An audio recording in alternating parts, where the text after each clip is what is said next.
First up, Trenton Moses.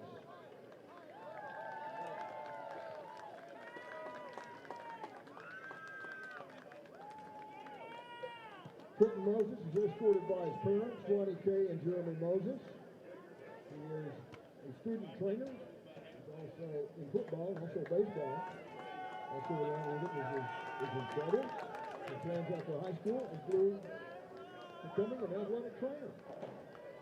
Senior Trenton Moses.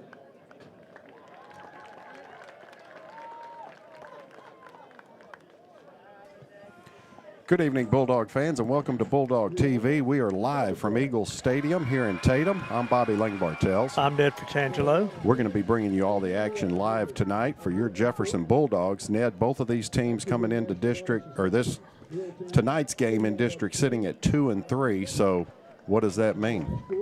Well, 2-3 and 2-3. The guy that wins his game is going to go into the playoffs. Tatum comes in with they started kind of slow, Bobby, and have worked their way up. They've got twice as many kids out there as we do, just about, but they're always athletic. They always fight hard, and don't let the record fool you, because they've come up and beaten some teams here lately that first part of the season was dead, but now they've turned it on, and we've got to take care of business as usual.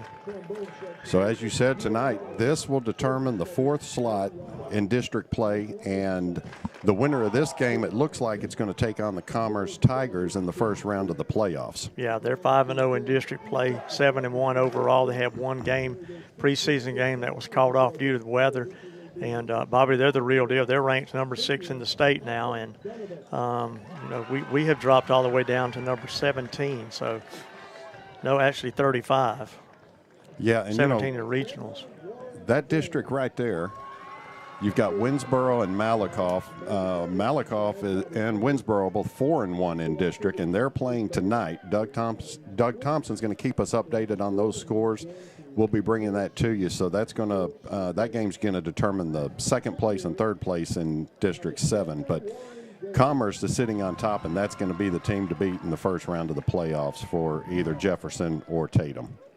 It's going to be a heavy load to beat, but anyone can beat anyone on any specific night. Stephen Young, Coach Young, graduated here in Jefferson. He is a defensive coordinator over there, and he says he's got the real deal going on. They turned it around over at Commerce. Yep.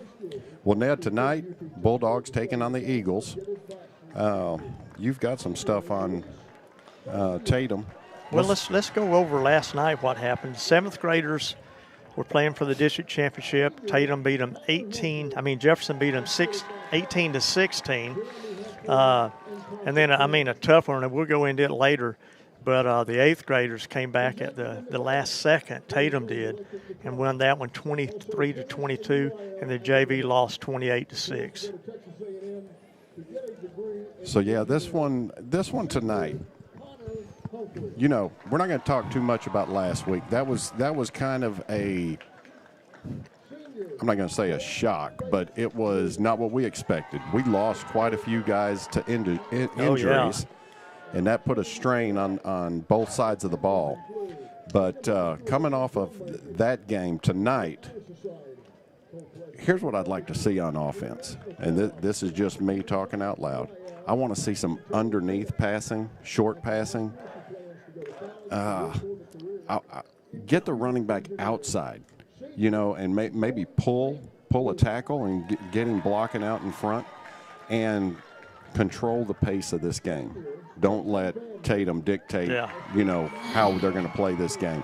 Last week we had a pick six and a touchdown or a kickoff return for a touchdown, and I think that just rattled us, and we didn't recover.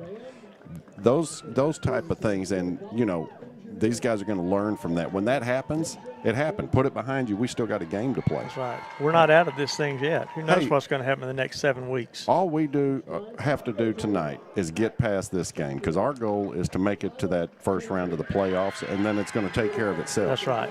But, you had a good coaches show. Coach Taylor talked about a team, playing as a team. Guys get injured. The next guy has to be ready. Next man up. Has to be ready and step in, and you shouldn't lose a stride. it's next man up and get the job done. Everybody's on the same page, and work is one. So, Bobby, I don't think these guys are down at all. They realize their backs are against the wall, and I think they're ready to fight. I talked to quite a few of them before the pep rally today, and they're just as positive they can be. Chance is back. He feels like he's 100%. Turkey is back. I think the only one's not back is C.J. Walker, and he's done for the year. Yeah. He'll be there next year, but even he's excited about, man, I wish I could be back on the field. You know he would. He's a warrior. Yeah. So I think these guys are ready. I just, we'll just wait and see. Yeah, just go out there and play your game, and you control the tempo of the game, and I think we're going to be okay. Yep. But like you said, hey, don't sleep on Tatum. No. It's Tatum, and they've always got athletes, and they've got a team also, and it's just kind of a weird situation that Jefferson and Tatum are sitting there at 2 and 3 in the district. When coming into this season, man, your hopes were up here, but hey, it's not over. It's not over. We got to play a game tonight, and then one at a time. Take it from there. Yeah. Tatum, as always, heavy with athletes, but they've had no chemistry. They started to get a little better. They started out, I think they were something like 1-4 at one point, and they've gotten themselves back into the 3-6 game, and let's make it 3-7. I hear you. Okay, so we're going to do something a little different tonight. You had a couple interviews this week. Yeah.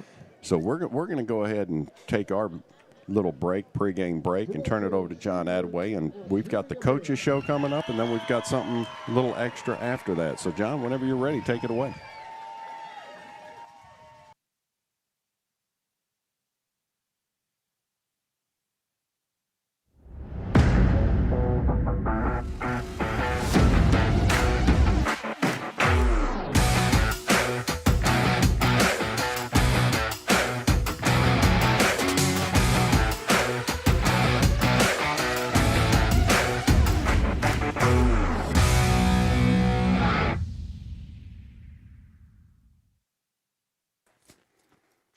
Well, Coach, we lost one. We didn't know if we were going to win or lose. Kind of surprised, but things happen on the field that we can't control. And the guys fought hard. It just didn't come out our way. Yeah, I will say this about kind of what you just said. Like, I've never, and I think this is year 17 for me, walked out of a coaches meeting where we put a game plan together for our opponent that week and didn't believe 100% in my heart that we were going to win that game. Whether we were, when I was in Kerrville playing Cedar Park, who was would go on to win state championship, and was the number 2 team ranked in the state, whether it was us playing Carthage, and they're up against their winning streak, or it's a Gilmer or a Malakoff last year. Never walked out of from a weekend where we're game planning as a staff where I didn't feel good about what we were going to do and what our kids are going to be able to do. And so that was the case, going into this one with LE. 100% believed in our kids and our coaches and what we had, prepared for those guys. But as you said, yeah, we had some things not go our way with some injuries. Some kids get, knocked out of a game, and so having to respond. But ultimately, all of us as a program have to learn how to handle those moments and to, when things start looking scary and start going south, we got to have type of people who are gonna, say, hey, this isn't gonna be us. We're gonna go and turn this thing around and get this thing right. But yeah, it was a tough one, and we put us in a situation that we did not foresee us being in. We started off the season. And so now I think the big thing is, and I know we're going to talk about this and not to get ahead of ourselves here, but I think the big message for us this week is how we're going to respond. What's happened up to this point is done, and we can't go back and change that. The only thing we can change that we can control and is how we respond this week. Coach, this is something that you go through your entire life, and it's not just football, but it's a good picture for these kids to watch, because in life, things don't always work the way you think they're going to work. Yeah. And you have to learn how to deal with adversity. Yeah. And you can't just give up because tomorrow's there. In your adult life, you might have to face that every day, and you have to just bow up and get after it. Yeah. This is a learning lesson maybe for these young men that, and you know, and the season's not over. No. Who knows? Who knows? We get some guys healed up. Who knows what we can do? Yeah. We have talent. We just got to. I guess it's like we don't have a team right now. We have all the talent in the world, and it looks like some of the guys may not be meshing in with it 100%. I think we're going through some growth, and that's never fun.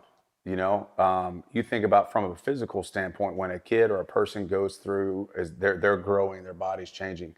That's not a pleasant process a lot of times. There's some pain and discomfort and awkwardness associated with that process.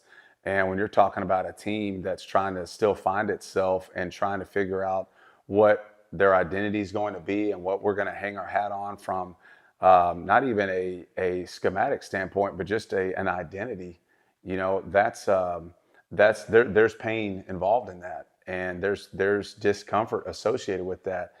And I think that, you know, no matter what, kind of like what you just alluded to, like the pain and discomfort in life, and everyone watching this knows that's unavoidable. It's inevitable. It's going to happen. I think the thing that we can have a lot of say in, and that we have to understand is that we do have a say in where and when and under what circumstances we experience that pain and discomfort. And that's the reason why we strive to make our off seasons so difficult, and why we hold our kids to such a high standard, because I would rather us feel the pain and discomfort in a February off-season workout than what we're having to do, than what we experienced Friday night. And I think everybody would trade that. And so that's the deal is we want to have a say in where we experience that pain and discomfort, and what you do to avoid experiencing that in a public way on a Friday night is you have to be doing everything you can Monday through Thursday to turn over all the stones, to make sure that you're at your best, so that you can perform at your best on a Friday night. And so I think that's where we are, as we're trying to figure out and trying to establish our identity. And, you know, as whether we're playing, you know, 7 more games or 1 more game or 2 more games, whatever it may be, the expiration date on this senior class is rapidly approaching. And it's going to be on the class of 27 and the class of 28 to decide, you know, who are we going to be moving forward. And because there is no one else to look up to, they're the guys. And so that's what we're trying to figure out and try to get established right now. Coach, we had, it looks like a triage unit out there. We just kept having kids come out. And I didn't know about Turkey until you told me a while ago how severe that was that he had. We had some major injuries that last night and or Friday night, and it's hard for a younger guy to look at that, and and I'm sure in the back of their mind they're thinking, well, am I going to be next? Because I guess Chance was the first one went out. I don't know who all was. CJ, so we had CJ first, who has really. We don't probably talk about him a lot on this show because he's an offensive lineman. But yeah, he's extremely vocal and is one of those kids that you can count on him to be the same person day in, day out. Got a great attitude, works extremely hard. And so, you look at that, like that's someone who goes out. Well, now all of a sudden, we've talked about it on this show before, how an offensive line, although they're 5 guys, they really play as one unit. And that's super important. That's why you don't rotate a lot of guys in those spots, because it's really important to build continuity there. And so when he goes down, and then we have Keelan Williams go down, now all of a sudden you're down 2 offensive linemen, and then your quarterback and / safety go down, and then you have a linebacker and running back, H-back, and Fisher Bradley get banged up to where he was not the same. That's hard. That's difficult to overcome. But again, that is part of life. That is part of the game of football. And when those things happen, you have to have guys who accept the challenge and who rise to the challenge to go and hold the rope in those guys' spots. And so, we have to have people ready to do that at all times. And that's the message that we stress to our guys is, you can't look at where you are currently on the depth chart or where you are today, because that could change in an instant. And we Next saw man that Friday up. night. That's right. Because all of a sudden you go from thinking, you're either not going to play or you're going to play very limited plays. All of a sudden you're a crucial part of this game. And how have you prepared leading up to that? And that's on us, that's on the players, and that's on us as coaches to make sure that they are getting prepared. And so, anyway, yeah, that was a tough thing. That was a part of it. But again, that's not something that's unique to Jefferson football. Everybody has injuries, especially this time of year. Everybody's going to have stuff, and so we can't point to that as an excuse, because I feel like we have a really talented team, and we have enough guys that can step in and hold the rope, and maybe not be as good as some of those guys who went down, but they can definitely help us still be successful in what we're trying to do. And so I think we all, the lesson coming from that is A, we got to be ready to go when something like that happens, and B, that you have to be preparing throughout the week as if you are the guy, because you might be.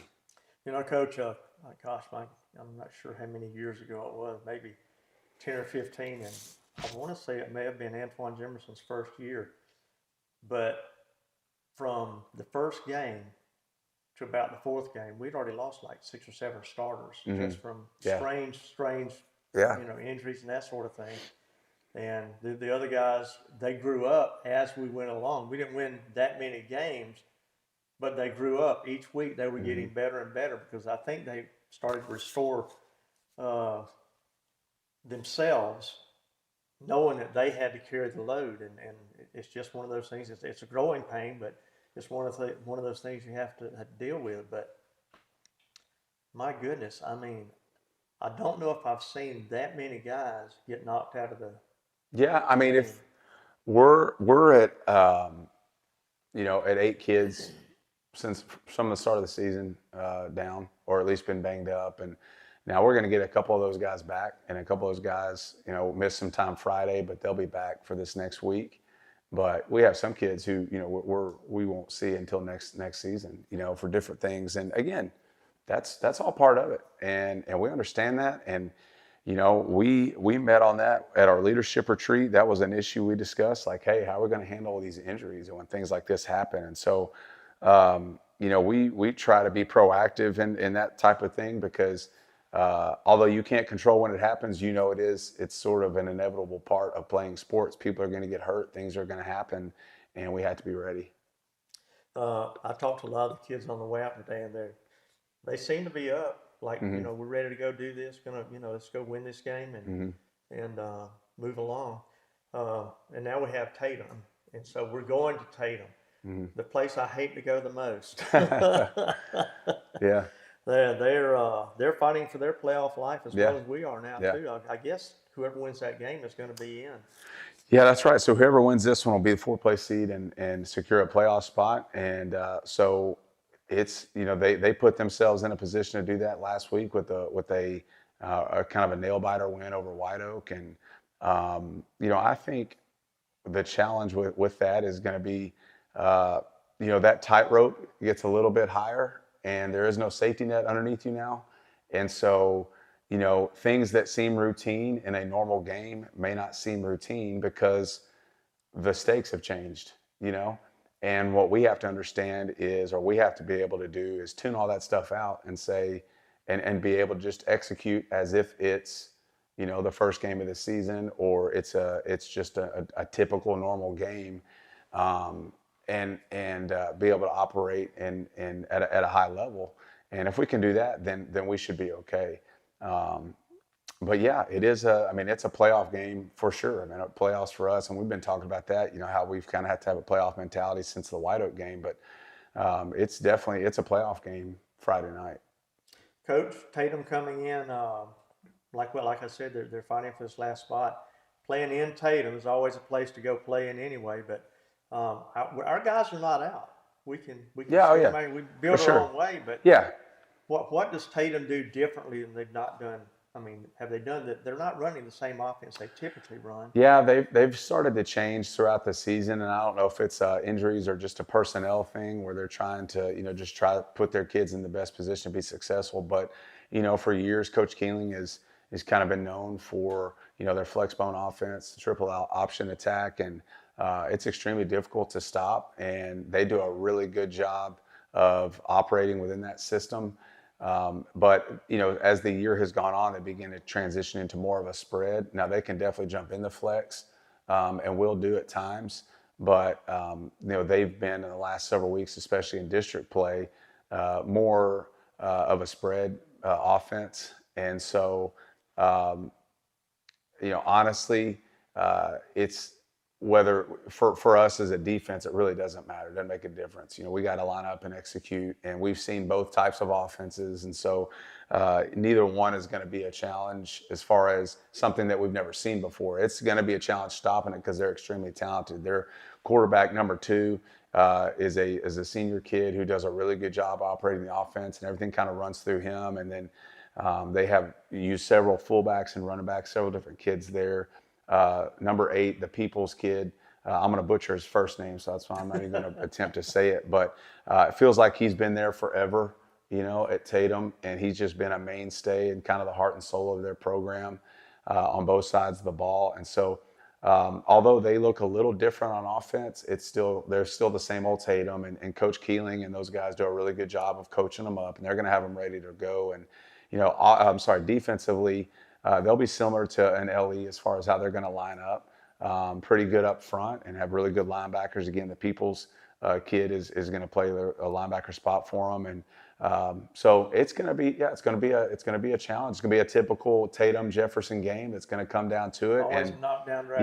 Yeah. But I think the way that they're playing is a testament to Coach Keeling and his staff, because they're dealing with a lot of stuff too. They've dealt with a lot of seniors leaving and or graduating seniors from last year's team, and some injuries themselves. And so for them to find themselves in this position is a testament to what they're doing as a staff. And so that's a big time shout out and kudos to them for having their guys ready to be in this position where they can still get a playoff spot.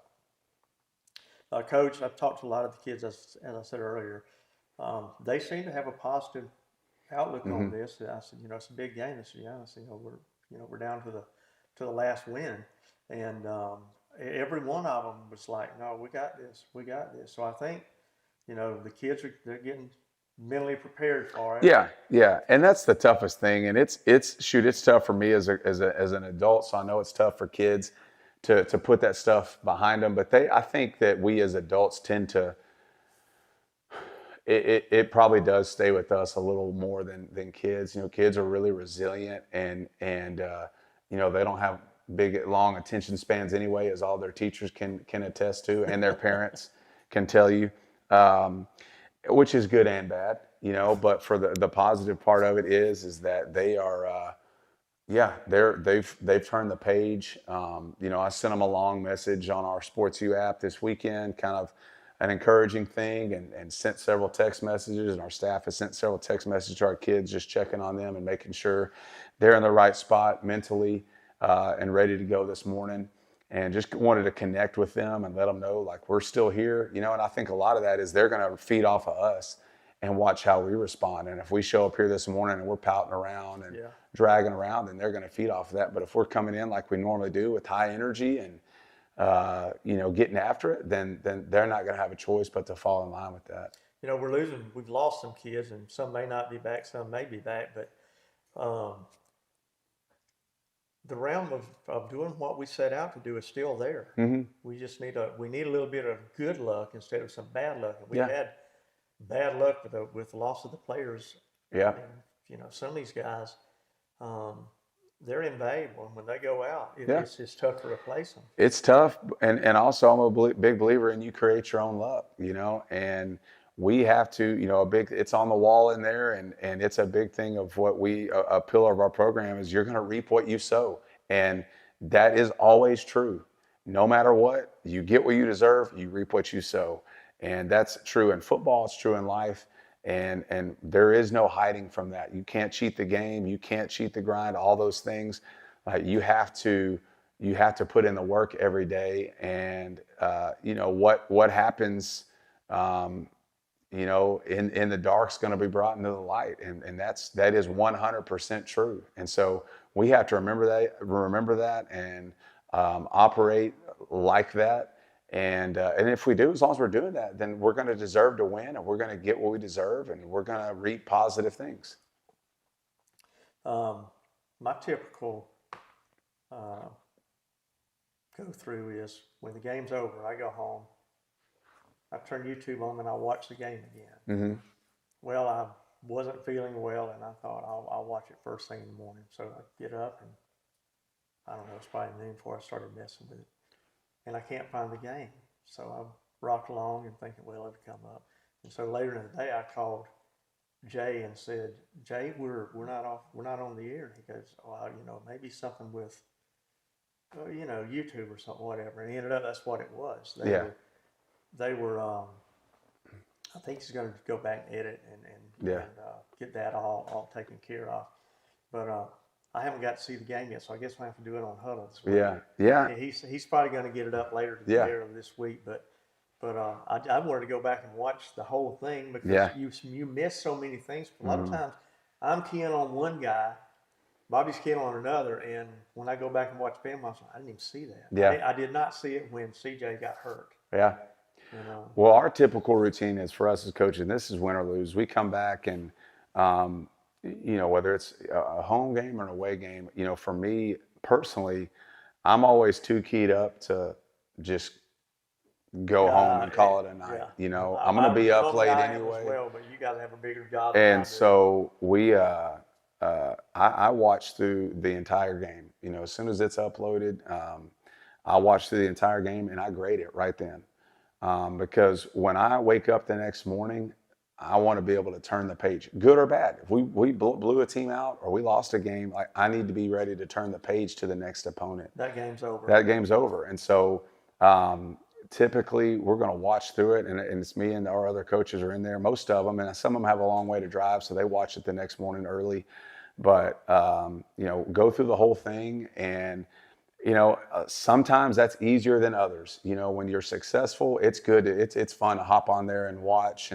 And when it's bad, when you had a tough game, that's a really difficult thing to do. But again, man, you can't run from this stuff, and you have to face it head on, and you have to deal with it and get it fixed. And sticking your head in the sand isn't going to do anything for you. So, that was again another tough thing to do. Friday night, but that's part of it. And we got to get stuff fixed. And so just like we typically do, on Huddle, it's really good. We can make cut-ups and send them to our guys. And so we do that. Hey, boom, here's some things we got to work on with notes attached to it. And you send it off to them, and you can see if they watched it and touch base with them. And so, all those things are things that you have to continue to do no matter what the outcome. Even things like being on this show with you. I told you before we turned this thing on, as much as I love you and Jay, it's hard to come on here after a game like that. But this is part of it, and I'm going to sit in this couch when we're 12-0 and talk about how awesome things are, and sit in this couch when we're struggling to get into the playoffs and face the music either way, because that's what you have to do. And in this position, and you got to be able to roll with the good and the bad, and handle them both the correct way. And so that's what we're going to do as a coaching staff, and that's what we're challenging our kids to do. Coach, go back to Tatum. The ride over there is a long ride, and the ride over there can be quick coming home or slow coming home. Yeah. Depending on what happens. Yeah. But the kids, like I said this morning, they were all upbeat. I talked to almost every one of them, gave them a high five, and are we ready? And they're all like, yes sir, yes sir, yes sir. So seems like they're ready. A week of practice, get ready for what all Tatum does. It might have changed during the season. And anything else we want to talk about? No, I think we're like I said, we already had practice this morning, and even getting off the bus, the kids were hyped up. Yeah. That's, like I said, kids are resilient, and they carry things a lot less than they are able to compartmentalize and put things aside, and so no, I don't worry about them as much as far as their ability to bounce back, but. We got a big time game ahead of us, and we're going to go give it our best shot. And like I said at the top of this thing, I've never walked out of a meeting. You know, we met yesterday as a staff, our defensive staff. We met, our offensive staff met separately, but we met as an entire staff on Saturday and went through things. And I mean, that was a long meeting to go through everything and make sure we're all on the same page. And got through with that meeting, felt really good about what we're doing. And so we're, you know, when you see me around town, I'm not going to be pouting around with my lip poked out. We got to move on. We got to go. And so that's how we're approaching this thing. All right, the bounce back kids will be ready to go. You'll Yes, be sir. ready to go. I'll be Yes, ready sir. to go. Let's go win this one against Tatum Taters.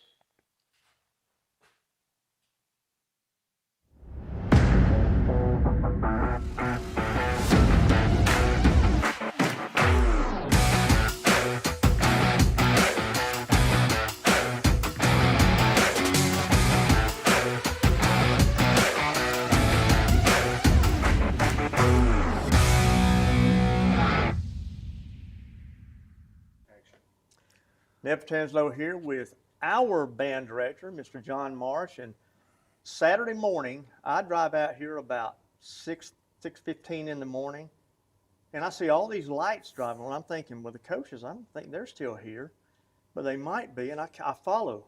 And then I get up here, and there's kids everywhere. So I just had to come peek my head in and see what you guys were doing, and you're getting ready for the big show. Yes, sir. Yes, sir. So, what, you know, I know the military band because of my Aggies, but I mean, how many different types of styles of band are there? So in this area, predominantly you have two styles of band. You have military bands, and this East Texas is kind of the seat of that, and it's really about the only place the military bands still exist, and they're very deep seated here. And then you have core style bands, which we're a core style band, and the big difference between the two is, you know, military bands play traditional quick step marches, music that was designed for that. And you'll see them, you know, they basically march almost parade style back and forth across the field. Core style bands tend to play lots of different styles of music. It could be rock music and jazz music and classical music, but it tends to be a more show style. The kids face forward. That's a big difference that you notice as opposed to marching up and down the field, and a lot more theatrics kind of involved in it. So We have 360 kids this year, and when in our existence now in 3A Division I, you're going up against schools that have 500, 550 kids, Yes. and it's amazing to see the difference in the smaller bands and the larger bands, simply because they have the numbers. right, yes. Well, and in band, we don't split band by division, so it's more similar to how basketball and volleyball is done. So yes, you've got schools that are even smaller than us that are competing against schools that are not quite twice as big as us. And as you know, on Friday night when you're driving around, there's a big difference between a school with 350 kids and 550 kids in it. And you'll see bands in 3A division that have 35 and 40 kids, and you'll see some of the larger schools that, you know, can have as many as 150. So it is very different. But, you know, the way that we put our things together and how we're evaluated and adjudicated, it does allow, I mean, you're adjudicated on what you do and how you do it. And so, you know, those smaller bands can be very, very successful too. So being a small band, you also have recruited some of the junior high kids. Yes, we utilize 8th graders in our group. So, and it's very common when a 2A and a 3A level, it's probably 50-50. The smaller schools will have that more predominantly, and your larger schools don't generally do that. But we absolutely have 8th graders in our group. Yep, and they do a great job. Okay, so you guys got everything packed up. You headed towards White House. And once you got there, tell me, just go through the whole process of what happened. Yeah, so you know, marching contest, and it's pretty similar wherever we go on a Saturday or sometimes during the weekday. But you know, you load up and you get to your performance site, and The first thing that happens that's a little bit different than, say, football or any kind of athletics, for example, you know, we we park the opposing school over here, and you've got a locker room, a changing room, and it's not that way at band contest. I mean, we're all kind of packed in together, and it kind of creates a little different community, to be honest with you. So, you know, we showed up on Saturday, for example, and we're sandwiched in between Commerce on one side of us and Grand Saline on the other, and we're all unloading. But you get there, and you know, you get everything unloaded, and you get the kids dressed out and ready to go. We go into warm up for 45 minutes before we actually take the field, and you know, kind of make all the last minute preparations and get everything tweaked the way you want it to be, and everybody looking and sounding like you want them. And then it's showtime. We get to the end zone. The other band, or the band that's performing before you, is still on the field. And so you're setting up in the end zone, and they come off, and you go on. And you have 5 minutes to get set. And so, you know, you pull all your props and your electronics and get everybody ready to go. And hopefully at some point,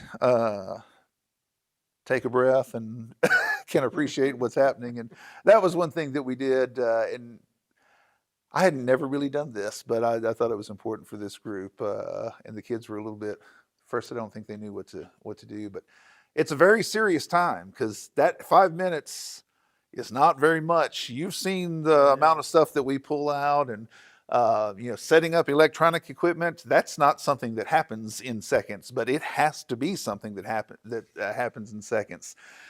And so normally that 5 minutes is it's pretty intense to get everything set up, and then you're already amped up and you're waiting, the clock's going down, and they start the announcement, and it's you're wound up. But we got everything ready to go, and then the kids were all set in their spots, and we still had about a minute and a half on the clock. And so I called them all in. We all huddled up, and I didn't quite know what to make of that. But I said, hey, let's look around here, and let's take a minute and smile and appreciate what's about to happen here, you know, for the first time in Jefferson history. And a bunch of them cried, but they all were smiling. I think that made a big difference for us on Saturday, because they really performed well. So, and then you leave, and everybody, it's a long day. Everybody performs, and you get your results.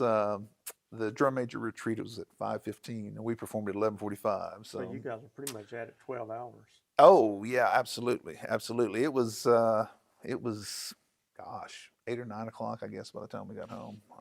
So yeah, it was a long day. So when the band is marching, the other, is it the strutters, or is that all band members that are out there with you doing the show? So our strutters, you know, perform pretty much at halftime at football games, so they're not involved with our competitive show as much. But you know, our flag members, those girls, participate with us for sure on for contests. When you come into this, you have to pick. Is it a music that everyone agrees on, the kids like, or something that you've come up with?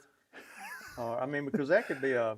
That's a good question. You could have a Black Sabbath, one of their, and then what are you going to do? Yeah. So, yeah, man, we don't have enough time to go into all that. So selecting music is very difficult, and it's changed a lot. I mean, when I first started teaching, you know, we were, you know, pretty much picking out of a catalog. I was at the very early stages of the internet, but you know, you'd picking fun tunes, and you know, and there wasn't as much thought about how you know, just like, hey, here's a song I like, and here's a song I like, and here's a song I like, and we're going to put a show together.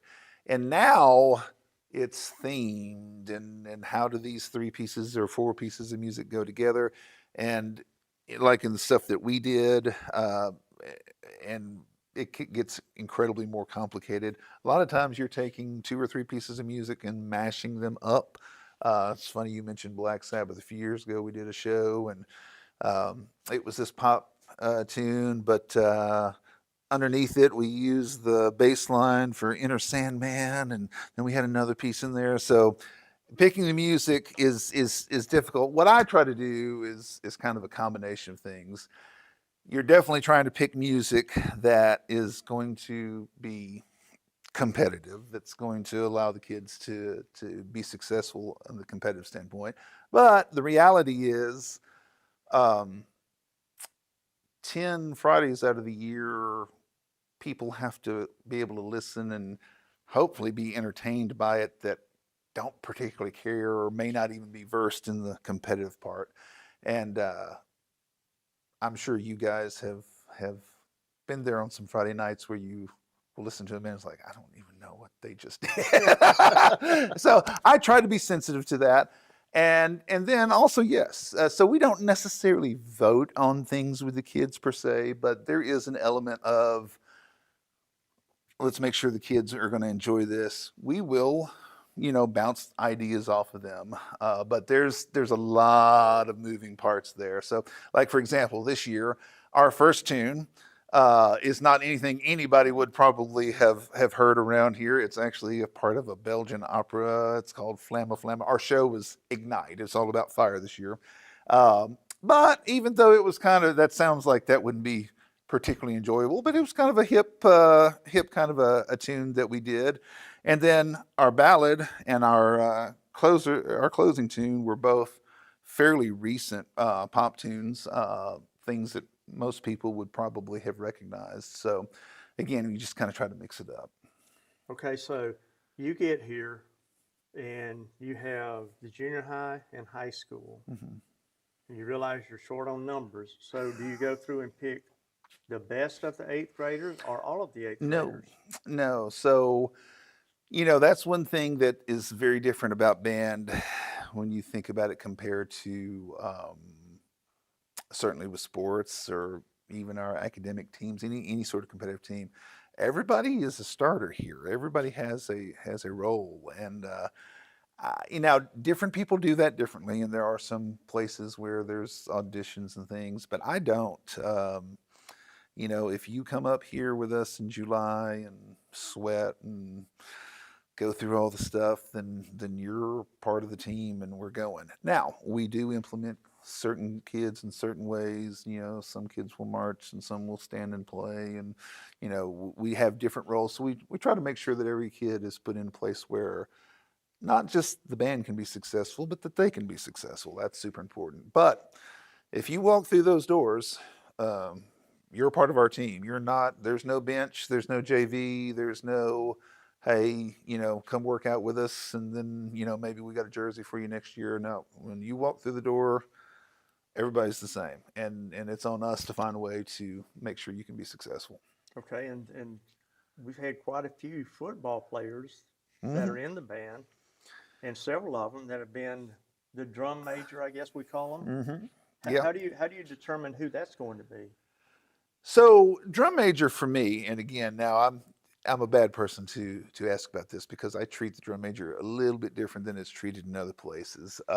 We don't use a drum major to conduct. Most of the time, for core style bands, you'll see the drum major standing on the sideline on a podium and they're conducting. For me, the drum major is the most important leader. Drum major tends to be one, if not your best player, one of your better players, and so I always tend to put them on the field where they can help us. So the drum major, when I'm picking a drum major, I'm looking for a kid that's going to be a great leader and an example for the rest of the kids. I do want to say, you mentioned, kind of circling back to the football players. We do have a handful of football players in this group. We have some eighth grade football players, and we actually have 2 varsity football players and a couple of JV football players. And those kids, and I've always had great luck with football players over the years, but man, this year especially, those kids, they normally come to us a little bit late when we have our Monday evening practices because they're coming from football. They come and they're tired, but they hit the door, they're running out there, they're working. Not only that, those varsity football players on Friday nights, they'll beat us back to the band hall. And they'll be unloading, and they're still in, shirts, and it's like, the first week, it's like I wanted to say, hey, you don't have to do this, just but I think it speaks a lot to those kids, their commitment, not just to us, but just being good kids. So.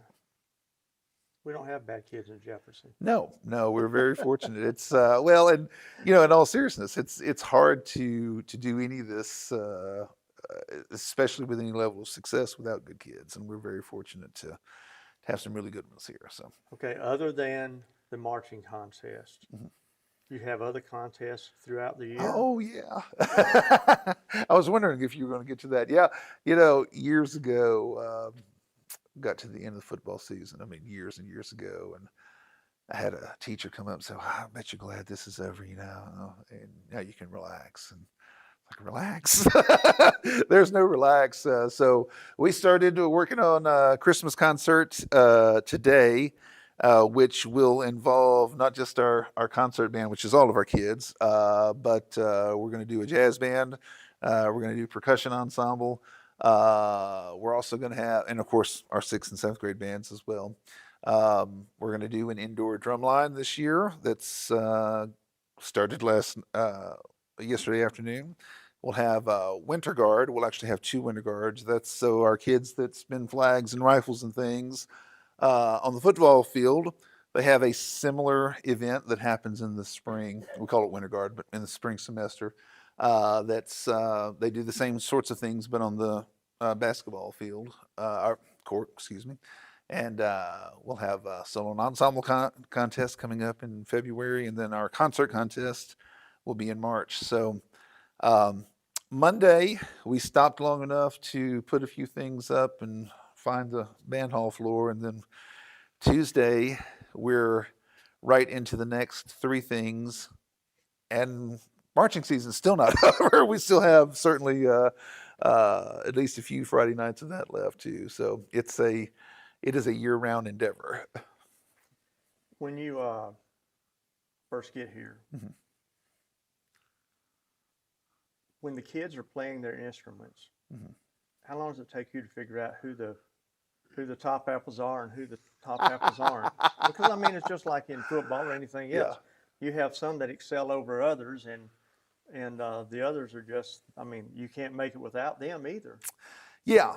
Well, so, from a practical standpoint, fairly quickly you begin to evaluate where kids are. But there again, and I'm not trying just to be diplomatic when I say this. This is true and sincere. Again, that's one of those things where it's really not as simple as saying, you can throw the ball, so you're the quarterback, and you can catch the ball, and you can't, so it's really not that simple. It would be kind of roughly equivalent to, these 3 people are fumbling the ball, but we're still going to make you a running back. And I say that to say this, yes, 100%. There are kids that are a little bit more mature on their instrument and some kids that are still developing. But our role, and it's not so much for me about placing them as it is saying, okay, you're at level 3. I've got to meet you at level 3, and we're going to move you to level 4. You're at level 5, which is great. And we talked about this last week with our kids, getting ready for the area marching contest. Said, hey, if you're an A+ marcher right now, are you done? And they're kind of looking like, and I'm like, no, you're not done. We're trying to make you. If you're a 98, we need you to be a 99 right now. And if you're an 85, hey, that's great. We need to get you to 90. So that's the real trick. It's not so much saying, you're better, you're weaker, whatever. It's here's where everybody's at. Now let's make sure they're ready to go, and then let's move all of us up a level, if that makes sense. It makes sense. How many kids do we have in the band now? 63, 64, I think, is the number. 64, 63, 64. Because, I mean, when they're out on the field, they look bigger than they actually are. Yeah. Well, that's part of the trick. We try to do some staging and everything. But yeah, and we've got a fairly healthy number, particularly for the size school we are. We're kind of right in the sweet spot right now. So. Okay, anything else you want to talk about? Have I asked all the right questions? Oh yeah, I think so. Absolutely. No, you know, it goes without saying, you know, we're tremendously proud of what they've accomplished so far, and it's, you know, I think the best part, actually that's not true. That's the wrong way to say that. A good part of this is that people have recognized it. You know, it's because they do work very hard, and a lot of it is. Well, the audience is pretty.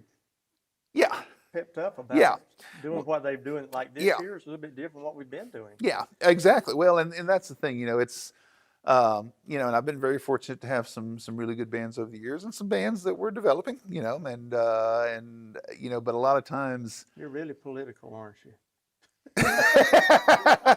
Preparing for my second career. No, you know, but it is one of those things where sometimes it is hard because band is very much different from the standpoint that on Friday night or on Thursday in the gym, you can do this and you can say, this team was 5 points better than this team, okay? And it's not necessarily as simple as that with band, you know? Now, most people can say, oh, that sounded pretty good. Well, that didn't sound as good as it should be. But it's particularly with some of the complexities of things, you know, there's an element of, man, these people don't really know what these kids are doing, you know? And so it has been rewarding for the kids, or for me to see that the kids feel appreciated. And I definitely think they have felt that the last, all year, but particularly the last couple of weeks, it's been nice. I think they appreciate it. I lost my train of thought when that phone went off. Yeah, they thought it was very cool that you came and talked to them on Saturday morning, you know. So it's good. It's been a good thing, and it's I've seen their confidence this last month really develop. So well, like I said, I see every band performance there is every year and have for the last 34 years. Yes, sir. And those kids are pretty darn good. Yeah, and you know the best part of it is we ain't even got started good yet. You know, we're early on in this process. You got here and just went right to work.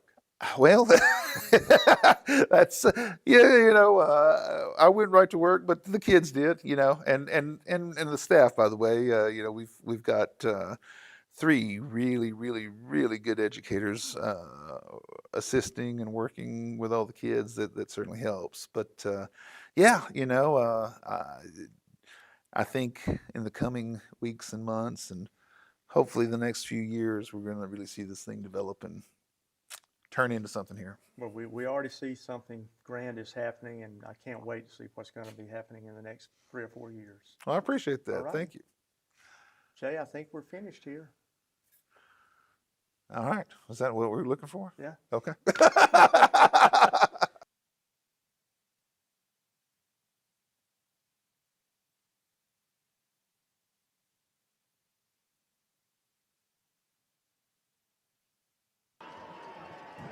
And welcome back, Bulldog fans.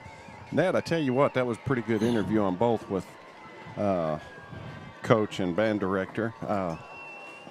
It's good to get those guys involved in what we're doing too, because you know we're up here talking, and I stated that the very first game we heard the band, and we knew we had a new band director, and each week you can tell they were getting better, and they got really good in a short amount of time. I tell you what, I was impressed at senior night how well they did. I mean, you know, I'm not a band guy, so I don't really know what's going on. And I was watching those kids, and I mean, the timing was down, and I was pretty dadgum impressed. And you know, the other thing, halftime at the football game, we kind of get a break. Yeah. And get up and move around. And we find ourselves watching the game. So, I mean, if it's keeping us attentive during our break, that they're doing something, you That's know, right. because we're searching for food or something to drink, and we're over here watching the band. So kudos to those guys. They did really well this year. And like he said, they've got a Christmas program that's going to be coming up. So everybody stay in touch with what's going on with the band as well. When the Bulldogs have taken the field here in Tatum, Eagle Stadium. Bobby, this is pretty much do or die. It is. So this is it. Tonight, the winner of this game will move on to the playoffs, and the loser is going to go start basketball practice. So we want to do well tonight and take that extra step and make that first round of the playoffs. Well, Bobby, we'll know in about 2 hours who will be playing. Jefferson comes into this game. You know, the season we started out hard hitting and just lost some kids and just, I don't know, it just kind of started dissolving a little bit, and then you make a couple of runs and you come back and, you beat White Oak, which we always enjoy doing. And then, you just don't know. Yeah. But they're here tonight, and they have these guys, these Bulldogs are pumped up. They're ready to play. We've got a deadgum column right in front of us, kind of like what we had at. Not as bad in Newton. Newton, yeah. Well, you don't have it, but I do. I've got the side column over here. But yeah, we're looking forward to tonight's game. And around the district, it's White Oak at Gladewater, Sabine at Liberty Ilo. Atlanta has the night off. Doug Thompson, we're going to be counting on him to bring in the scores. Commerce and Mount Vernon are playing. Winsboro at Malakoff. That's going to be a good matchup. Hempstead at Columbus. Pottsboro at Whitesboro. White House at Marshall. Royce City is at Longview tonight. So Doug will keep us updated on all those scores from around the area. Well, I had company come in last night, and I did not get to go to the 7th grade, 8th grade, and JV game, but I asked Matt Ashby if he would take some notes for the 8th grade game, and he says they got down 15-0. Will threw a pick 6, and the very next play they threw a 65-yard touchdown pass. The next drive after a fumble recovery by Will Ashby, Jacorian Hopkins scored a 75-yard run and made it 15-14 at the half. They got the ball back and scored on a 65-yard run to make the score 22-15. Hold it right there. Okay.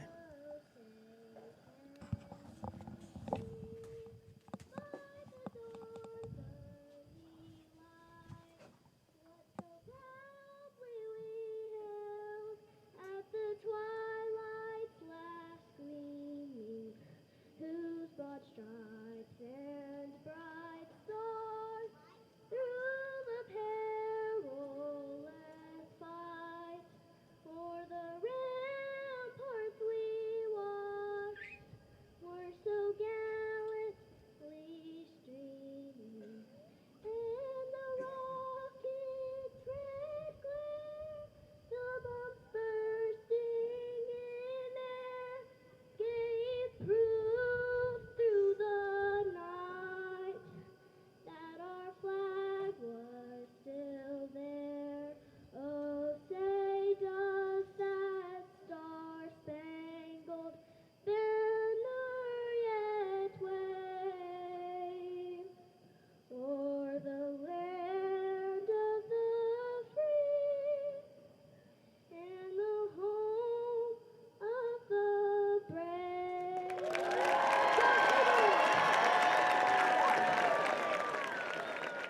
A special person be able to stand out there and sing the national anthem. That is not an easy song to sing, and kudos to that young lady. Well, Ned, we got the captains going out on the field. For the Eagles, number 1, it's Carlos Hernandez. Number 30, let's see, what is that? Block the view real quick. Can't see them. I'll call them out to you when they start moving. Here we go. That's 27. Yep. Damian Pippins. 2. 2 is Grant Adcock. 56. 56 is Harrison Freeman. 58. 58 is Julius Estrada. And for the Bulldogs, it'll be Coben Tomlinson, Chance Washington, Dell Brown, And 27, Aaron Ballard. Number 9, Bill Brown. Harness for his camera. Number 3. That's what you call a floating rig. Is it easy to hold? Yeah, it takes basically almost all the weight off. Bulldogs been moving some people around on offense, trying different things. I think Fisher Bradley might be limited tonight. He had a shoulder injury, and I know he wants to play, but we're going to use him just if needed, probably. Yeah. Number 58, Julius Tatum won the toss, deferred. So the Bulldogs will get the ball first. Tatum deferred to the second half. I'm going to move them around. Bulldogs will be going left to right. Jefferson will receive from this end. We're about ready to start this thing up.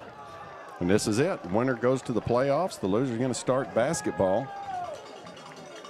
I'm going to quit reaching around you, but I'm going to get a little more crowd noise. There we go.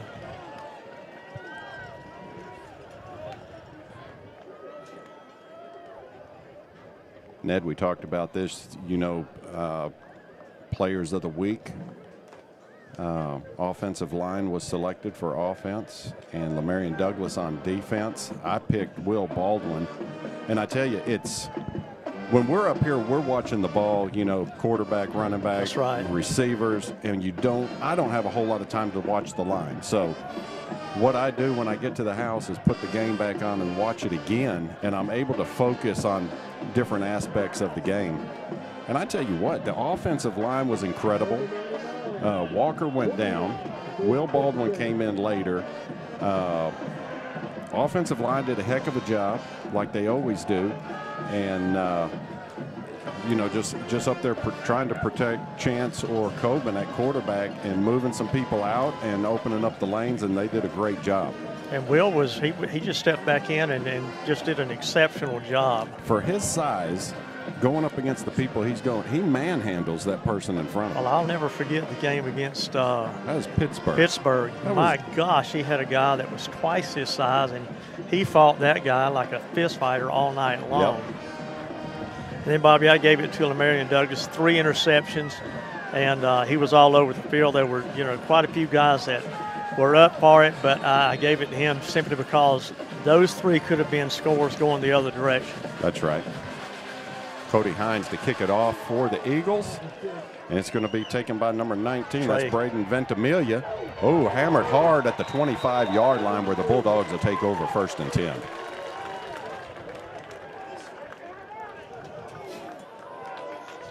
All right, the Bulldogs going to start this one at their, where are they going to mark right at it? the 25, I believe yep. it is. Maybe, well, he's got it. At the 20s. Let's see where he puts it.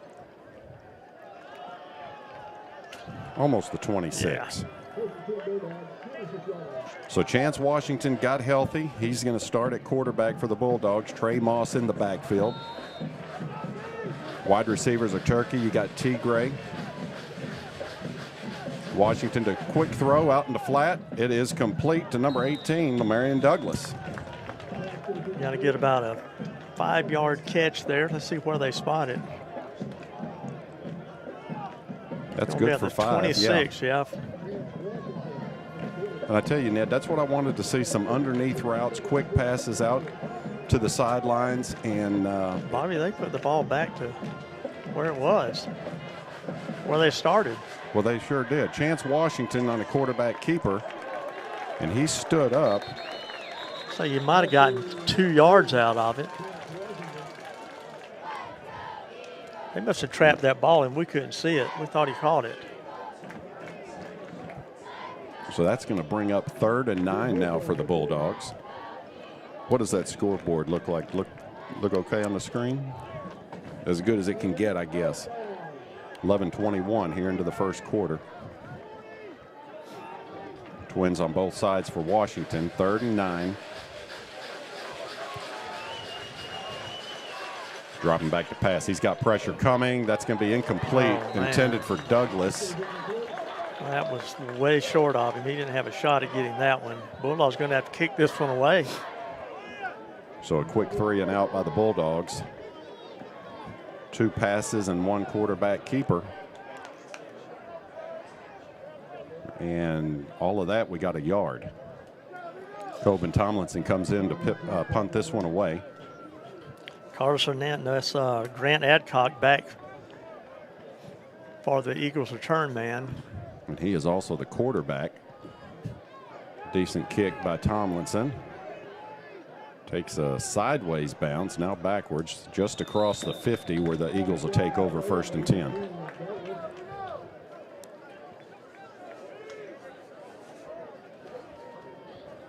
They're going to have it spotted at the Eagle 49-yard line. 1st and 10, 10:54 remaining here in the first quarter.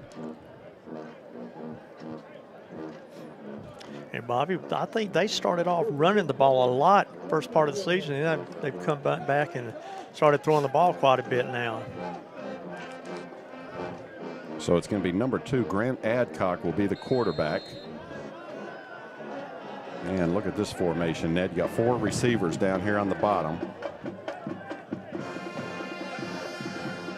And it's going to go intercepted. Oh, my goodness. That is number 30 for the Bulldogs, Jason Burton. He might go the distance. Oh, he will. He's got blockers all the way down, and 49 boom. yards for the Bulldogs on the interception. Bobby, that's one of those guys that stepped up that we haven't seen much this year at all. Jason Burton picked that off, and he just went to the house. So 10:42 left here in the first quarter, and the Bulldogs have drawn first blood.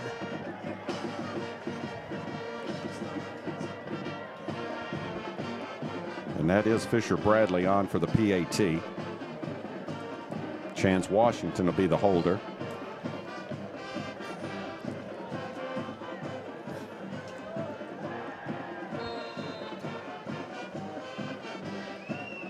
Low snap, it's up. I think that was wide left. No, it's good. It's good. Dark in that sideline down there. You can't hardly see anything. So Bulldogs up 7-zip with 10:42 left here in the first quarter, up over the Tatum Eagles. Well, Tatum sent 4 receivers near side and only 1 up top and tried a little slant route, and Burton was just spying the quarterback and got in the lane and picked it off. Good start for the Bulldog defense. 1 play and 7 points. Well, that is dark down there. It's like they've got a set of lights out or something. That's not a tinted window, is it? No, it's dark down there. Fisher Bradley will have it teed up for the Bulldogs to kick this one away. We probably won't see Fisher move too much today. Cowboys got a banged up shoulder. So kicking duties might be all he does. Can you make out any numbers down there? The numbers are kind of hard to see. I can't. That's going to go to one of the up men at the 25. That's number 7, Hudson Marcotte. It was 88 and 9 was who was back there. Okay. That was a fair catch, I believe. They've so got it spotted at the 26-yard line. It looks like the Eagles will take over. 1st and 10 with 10:41 remaining here in the first quarter.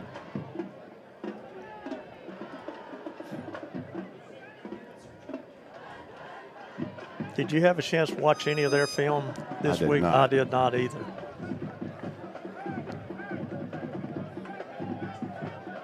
Eagle offense comes out with 3 receivers high side and 2 near side. Grant Adcock is the quarterback. Puts 1 man in motion. He will quarterback keeper up the middle. That's going to be good for 4 yards.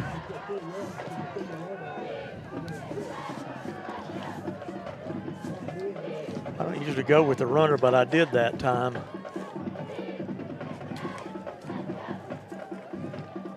Bring up 2nd and 6 now for the Eagles.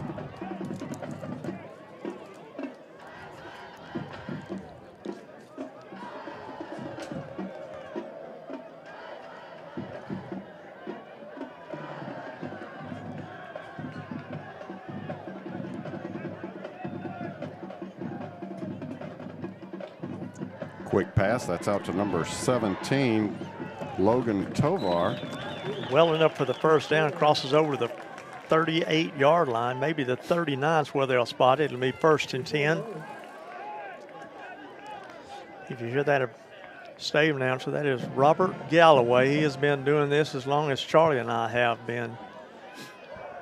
We met him the first game back in, I guess it was 92? 90, yeah. 1st and 10 for the Eagles.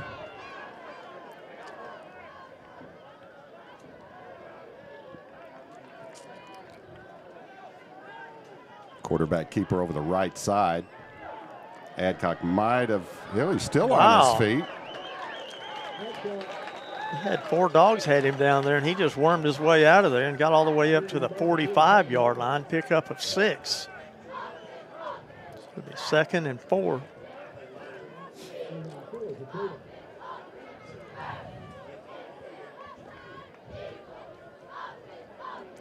If I had a hacksaw, I would cut this column out of my way right here. It blocks from the 40 to the 35-yard line only. 2nd and 4 now for the Eagles. Cool, yeah. That didn't go far. First man there, 51, Bryson Mosley. Tried right up the middle. That was number 27, Damian Pippins. No gain on the carry. Brings up 3rd and 4 now for the Eagles. 8:14 and ticking here in the first quarter.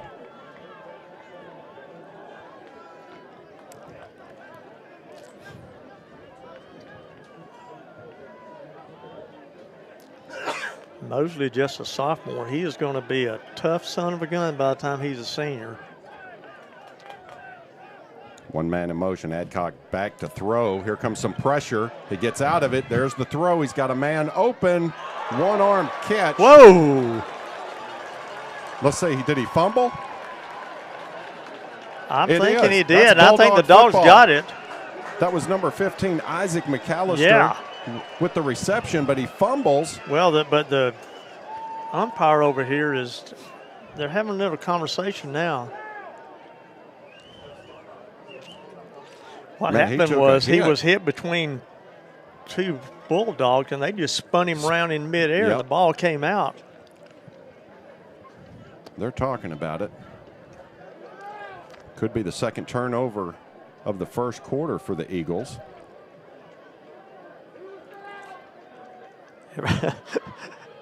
Every Bulldog over there has got his hands pointing toward the scoreboard, which means we needed the ball going that way. Well, here comes the call.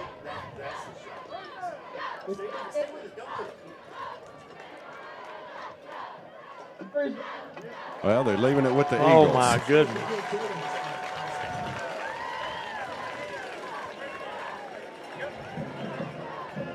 That's one we'll be watching when we get home.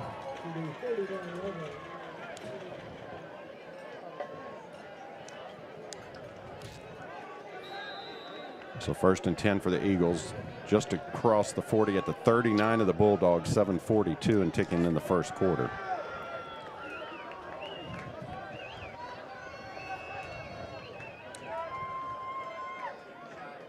That's going to go to the fullback, Ty Moore, up the middle. He's got a lane. He's about a yard short of the first down.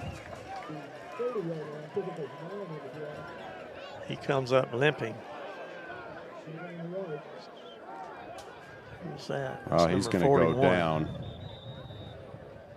Yeah, that was the ball carrier, Ty Moore, the fullback.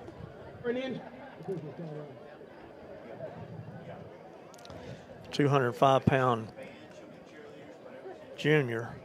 Ned, while we have a minute, run down our sponsors for tonight. Riverside Bank of Jefferson, Edward Jones Investments, Patterson Pest Control, Maximize, Bulldog Bail Bonds, Porta-John, Johnson Collision, Studio 413, D&J Plumbing, and Brown Rig Insurance. Vic's been with us for 30-plus years, since the first game. First half and opening kickoff brought to you by Riverside Bank. Penalty flags brought to you by Bulldog Bail Bonds. Touchdowns and field goals by Maximize. We missed that first one. First downs brought to you by Riverside Bank of Jefferson. 2nd and 1 now for the Eagles. Did you see that Maximize touchdown we had earlier? I might have to go get my eyes checked. Okay. Well, my wife did, and Sheila didn't really find anything wrong with her.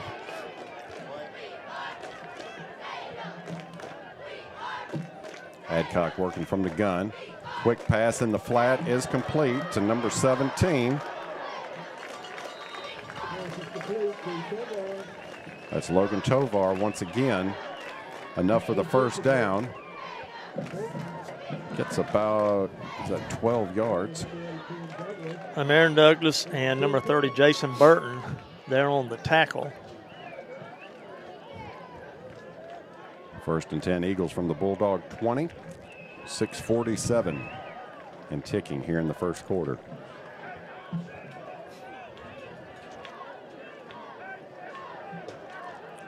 Eagles overload the left side. And options out to the right. That is number 4, Elijah Williams on the carry for the Eagles. And he's going to get about 6 or 7, it looks like, maybe 7. Chance hit him and slowed him down, and Marion Douglas brought him to the mat. Are they going to spot it at the 14-yard line?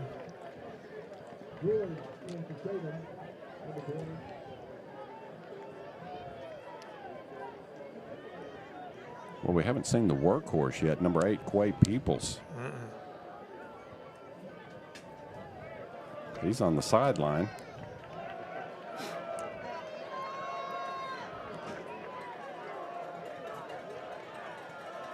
Adcock hands over to the left side. Big hit by the Bulldogs.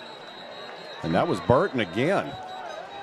On the carry was number 20, Kyson George. Darrell Brown on the tackle. A little bit of help that time from Burton. No gain, so that's 3rd and 4. Ball's on the 14, 5:22 and counting in the first.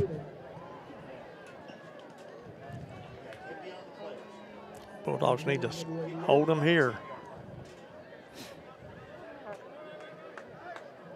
Going to have twins on each side. Adcock, he's got one man in the slot to the left.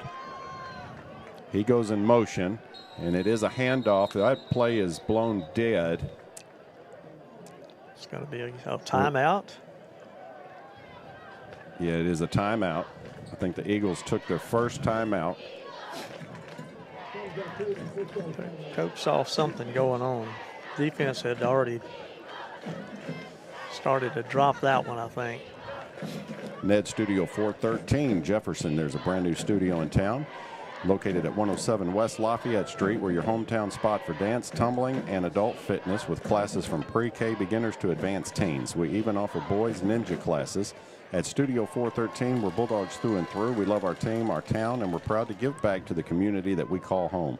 It's not just for kids. We also offer women's fitness classes from beginners to seniors. Follow them on Facebook for more details and upcoming events. It's number 99. Now they're going to go center. Fakes the handoff. Play action. Drops back. Rolling out. Here comes pressure. There's the throw. He's got a man. Anthony. It was. Man, Chance was back there with him. I thought he'd just slap it down, and he threw it where he could not reach it. So Cody Hines comes in for the PAT.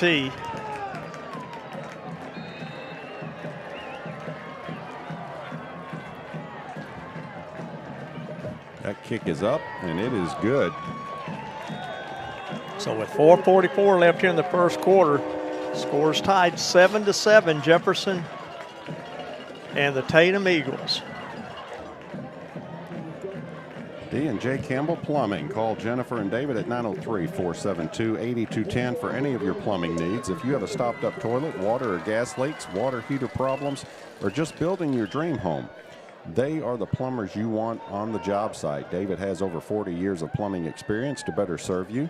Jennifer is a 1989 Jefferson High School alum and a retired school teacher. Give them a call today for all your plumbing needs at 903-472-8210. Go Bulldogs. That lady can beat the ivory on a piano, let me tell you.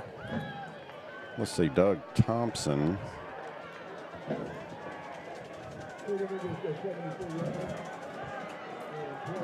Okay. So evidently the broadcast is frozen. Got it going? All right. Thank you, Doug.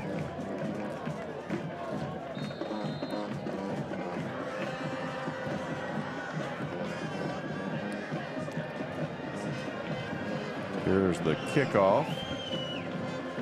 Taken around the 14-yard line. Marion. Douglas has some room, and he's got some blockers. Oh, he's got some room. One man to beat. We got a block in the back, I believe, back at the 48. No. 2 flags come flying in, so this one's going to come back. Penalty flags brought to you by Bulldog bail bonds. The flag's back here at the 35. I was one at the looking down 35 the and one at the 48. Okay, I see it now.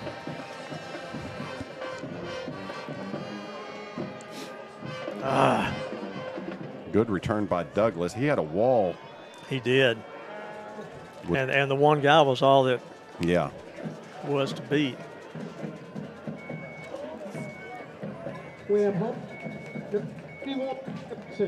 And his mic is just choppy.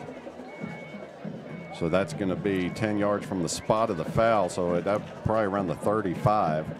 That's going to go back to the 25. Bulldogs will take over 1st and 10 with 4:36 remaining here in the first quarter. Yeah, LD was flying with that ball. Yes, he was.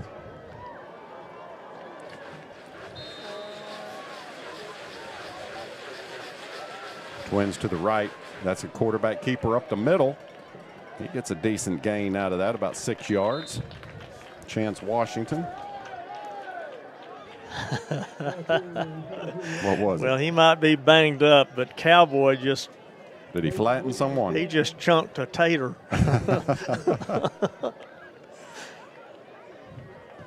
Cowboys in the slot position, Twins to the right.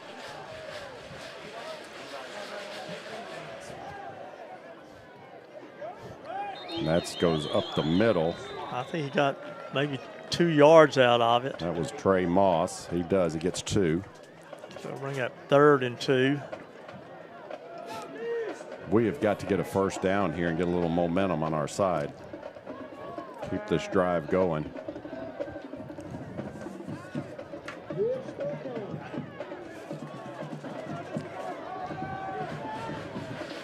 Washington working out of the gun. He's going to hand off up the middle. That's Moss once again, but he's met right at the line. No gain. That's going to bring up 4th and a long 2 for the Bulldogs. And at the moment, Washington was staying out, but it looks like here comes Coben Tomlinson to punt this one away. Ball is spotted at the Bulldog 33-yard line.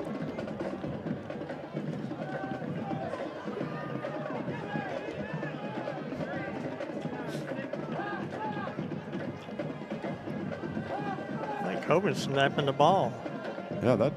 Who was that kicking off back That's there? Turkey, That it looks Turkey? like.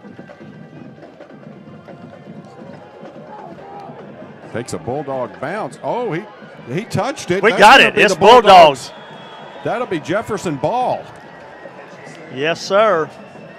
Yes, it is. Bulldogs will take over at the 37-yard line of the Eagles. You know, we're on our 3rd kicker. I didn't get the number who kicked that one away. That was Turkey. I almost saw double digits on that jersey, though. Oh, did you? And Well, I he's just number thought 4. it was. I may be wrong. No, you may be right. It just looked like him back there. Yeah. Well, that almost looks like number 14, Zayden Else. He might have been the punter. Okay. Regardless, 1st and 10 Bulldogs. Washington back to throw. Looking deep left. He's got a man open if it's long enough. Intended for Who's that, number 11? That was Tigray. Is that a flag? No. No, that is not a flag. Okay, incomplete. Well, if it had been one step further. Yeah, he had 2 or 3 steps Yeah, on he the did. defender. Ball just didn't get there. 2nd and 10, 2:34 remaining here in the first quarter.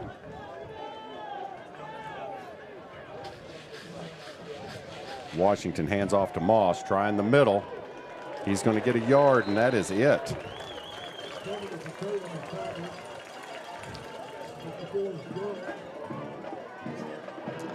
So to bring up 3rd and 9, a long 9. 2:18 left here in the first quarter, tied up 7-7. Well, Ned, what I saw early on from the Tatum Eagles running right up the middle is hard.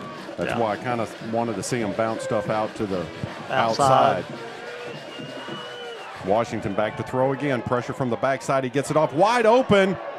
Touchdown. Tigray, isn't it? Tigray, yes. 36. No, that's 11. Yeah, that's Tigray. Okay, what am I thinking? 30. Man, TJ just outran this guy, and Chance had it right on point. 1:56 left here in the first quarter, and the Bulldogs waiting the PAT.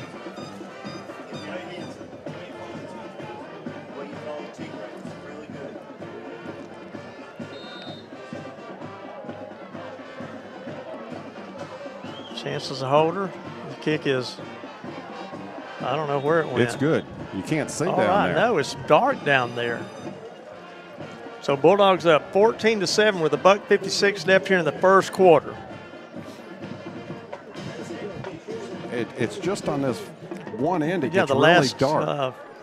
About 10 yards, really. Yeah. 10 yards in. Look at that harvest moon. Bobby, look at that red moon.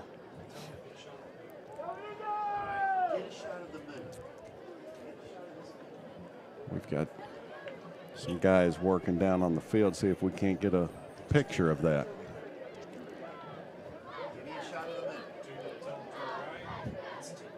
Look, there's a man on the moon. Is that Eli Lightfoot down there working the cameras?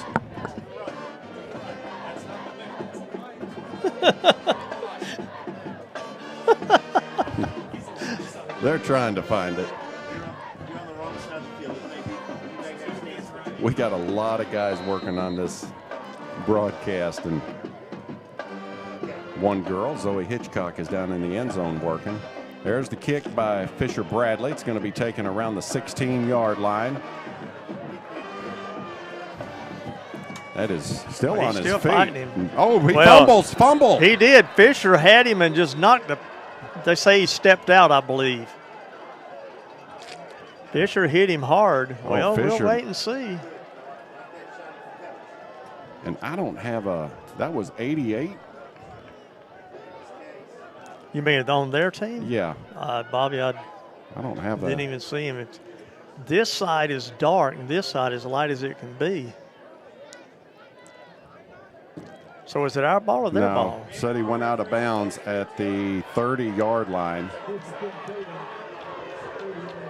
Tatum, you saw who hit him. Oh, Bradley laid a leg. Cowboy was just yeah.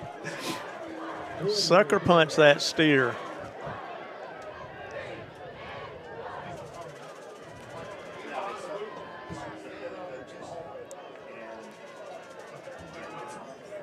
All right, so Eagles are in that formation. They started out with 4 receivers on the left. It didn't work too well the first play of the game. Result was a pick 6.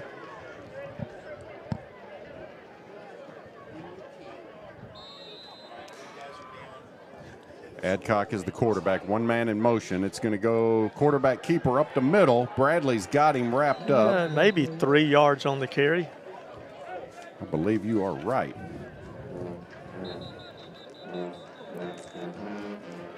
And one Dale Brown is, I hate seeing that. He's been having trouble with that ankle all year, and he is really hopping on it now. Boy, I tell you. I believe they called a timeout on that one. Operator. Just put 1:34 on the game clock. 1:34 remaining here in the first. So that was an official timeout to reset the game or the play or game clock. I'm sorry. I'll tell you, Bobby, last week was like a triage unit out there. It was just Yeah. one Bulldog after another coming off the field. And I really hate Dale Brown with that ankle. Second and 7, balls on the 33-yard line.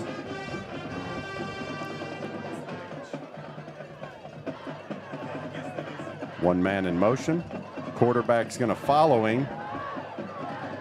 He's going to have enough for the first down, I believe, by 2 yards. Give him 9 on that carry. They're going to spot it at the 42-yard line. Be 1st and 10 for the Eagles.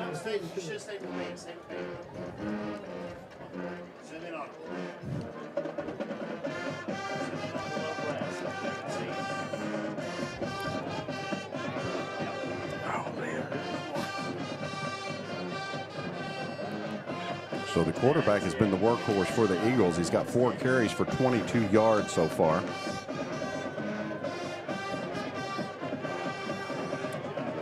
Overloading the right side, and that's where they're going to go. That's going to be number 15, Isaac McAllister. We There's got a flag hold back here. That was a major hold. That's going to come back. Yeah, buddy.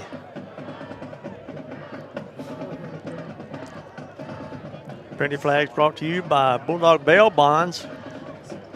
Call John or Ken, and they'll get you out of trouble. You got to have a little bit of money, but they'll take care of you. They'll get you out of the pokey.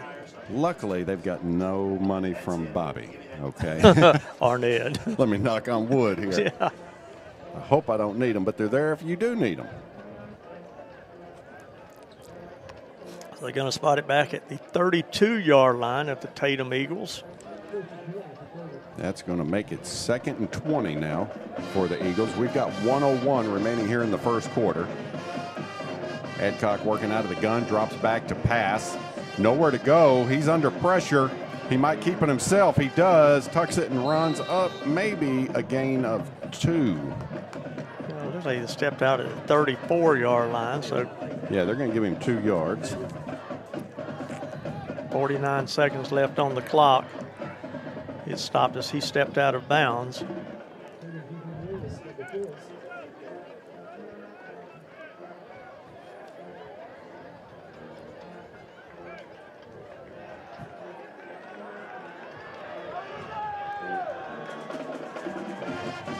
Third and 18. Bulldogs need a stop here, and that's going to be a timeout by the officials.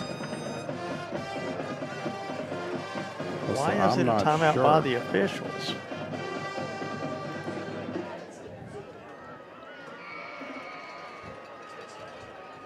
I'm not sure what, if it's the clock or.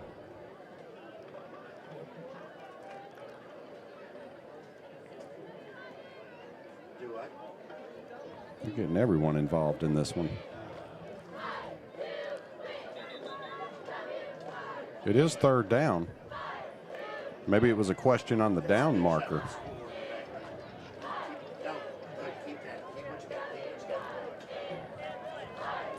Well, he signaled 2 of. 2nd down. Had the penalty, they brought it back. Okay, yeah, he had to roll out the pass and got a gain of 2. Oh, that's a false start. Yeah, it is. Back him up.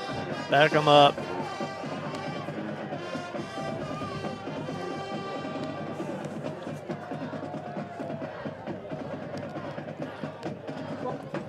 So that'll be 2nd and 23 now for the Eagles. 41 seconds remaining here in the first quarter.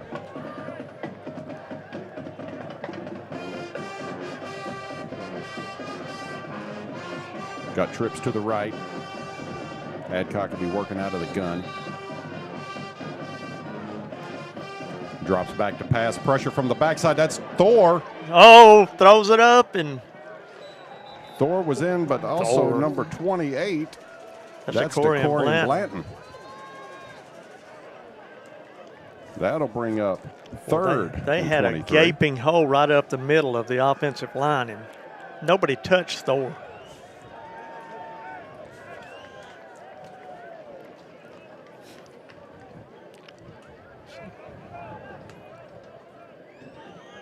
Bulldog defense, the secondary needs to keep everything in front of them. Third and 23.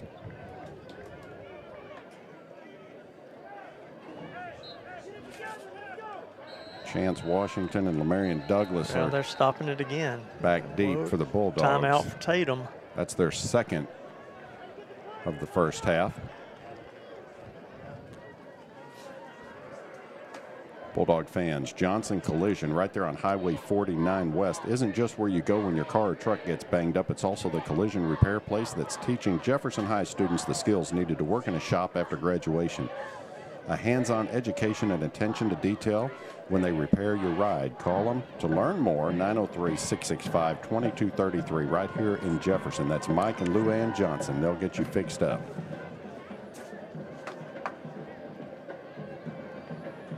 And Bulldog bail bonds, if you make a mistake and have a penalty flag thrown on you in the game of life, give Ken and John a call at 665-1123, available 24 hours daily. All right, third and 23 for the Eagles. Little pass play out to number 6, Quincy Davis. Gets 14, but he's going to be well short.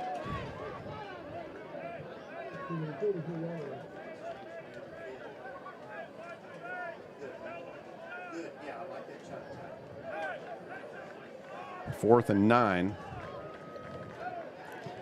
I think they're going to kick this one. And the quarterback, Adcock, and also the punter, but as time expires. That's the end of the Score is first quarter. 14-7. Jefferson over the Bulldogs.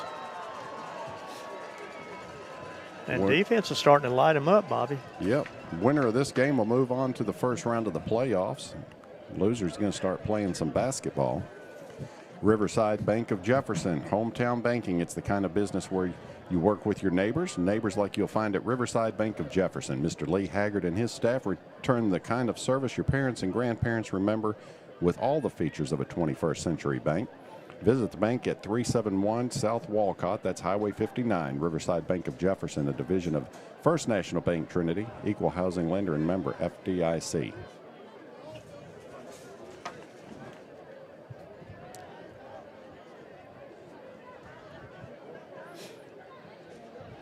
So the punter is Grant Adcock. He's going to be standing around his own 30-yard line, back deep for the Bulldogs. Is, can't see that number. I think it's 18.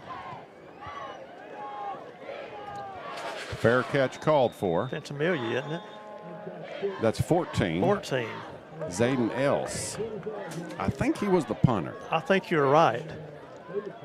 Okay, so the Bulldogs will take over 1st and 10 from their own 25-yard line to start the second quarter of play. All right, we get this offense moving. Well, only in really good that 37-yard touchdown pass to Tigre is the offense we had. Not getting a whole lot of yardage on the ground. And this Tatum defense is stingy in the middle.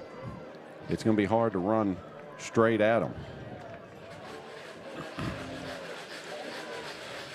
Washington to throw. Looking for Tigre over the middle. Just let him just a hair too far. Yeah. Defender was behind him. Tigre catches that one. He's gone.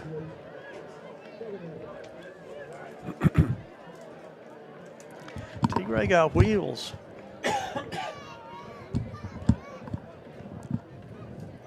Second and 10 for the Bulldogs.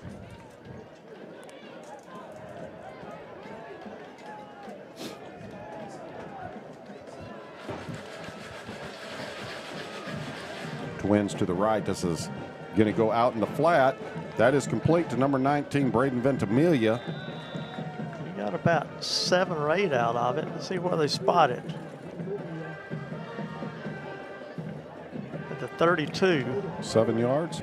Yep. So it'll be 3rd and 3 for the Bulldogs.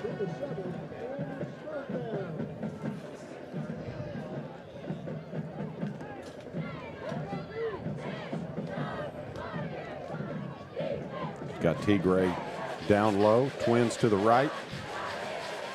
Washington, quick pass out in the flats, complete. He's got enough for the first down and then some. Is that Turkey?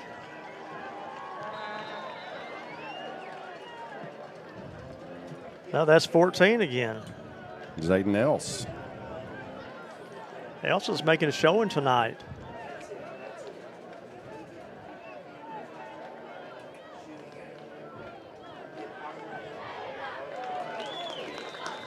And that was Trey Moss. He's going to be taken down for a loss of 3, it looks like. Uh-oh, Moss has got him down with an ankle now. Man, oh, man. Injury. Wow, Bobby. We're running out of recruits. That's his 4th carry of the night for only 1 yard. Yeah, he's coming up, favoring that right ankle. He'll get carried off the field.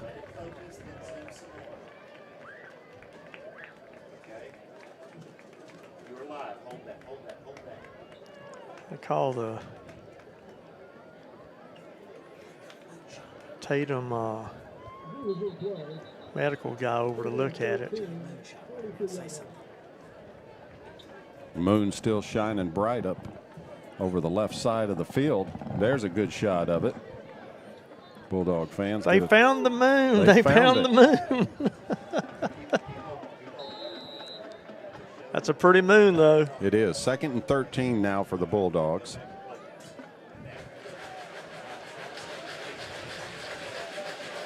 Moss is out, and that's complete to Tigray. He's got some. Oh, he almost broke free there. Got up to the 49-yard line, gain of 4. Bobby, if he had one more step, he would have been gone. Yep. Brings up 3rd and 6 now for the Bulldogs. 10:20 left here in the 2nd quarter. Cowboy checks out. That's Jacoby Morrow. He's back off an injury in the backfield. Washington, quick throw to Douglas. He got to get upfield, get the first down. He's going to be just short.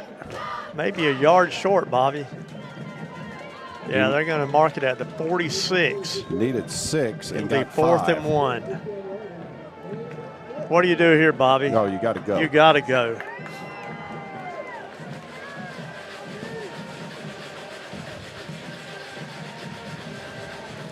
This is where I'd like to see Coburn back there. Or Cowboy. Cowboy's banged up. Quarterback keeper. Washington got to get upfield. He's got the first down and more. And then some. Breaks 1 man to tackle. go. 1 man to go. He's gone. He's gone. He's a gone. Maximized touchdown. 46 yards. Wow. And the crowd is silenced. 46 yards for Chance Washington. With Washington 9:20. got moves.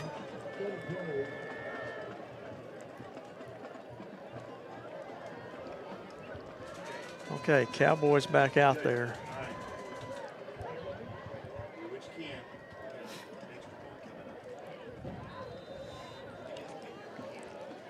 All right, Cowboy, let's go. Let's get this one.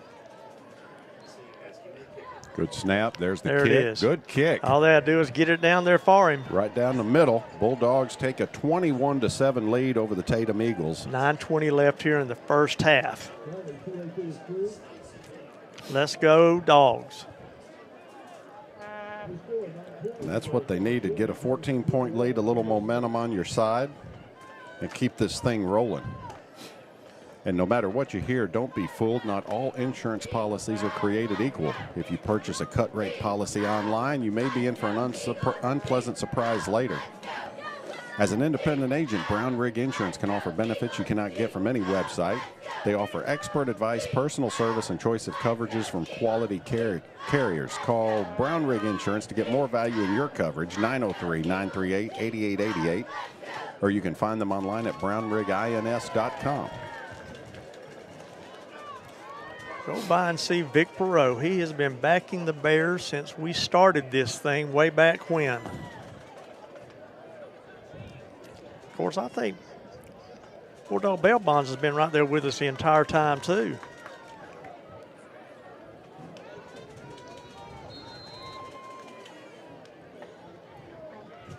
Bradley's got it teed up. Good kick. About the 15-yard line. Oh, yeah, look at that. Lamarion Darius, Douglas drops him right there at the 24. What did he get, about a 3-yard return? No, he took it from the 15. Did he? Okay. About 9 yards on the return. 1st and 10 Eagles from their own 24. Coming off that Chance Washington 46-yard touchdown run for the Bulldogs.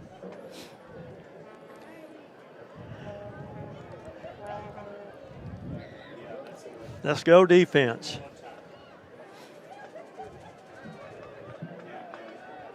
Eagles went backwards last drive due to penalties.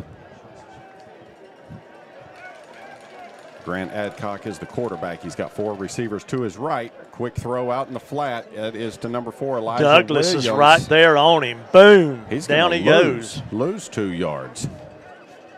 Spotted at the 21. Lamarion Davis was just like a lightning bolt going back there. You always like to call him Lamarion Davis. I don't know why. It's Douglas. I know. You would think after 2 years I would have this right, but I don't know anymore. LD. There you go. 8:41 and counting here in the second. Adcock puts a man in motion. That'll be handoff up the middle. He's got an opening. That was number 20, Kyson George.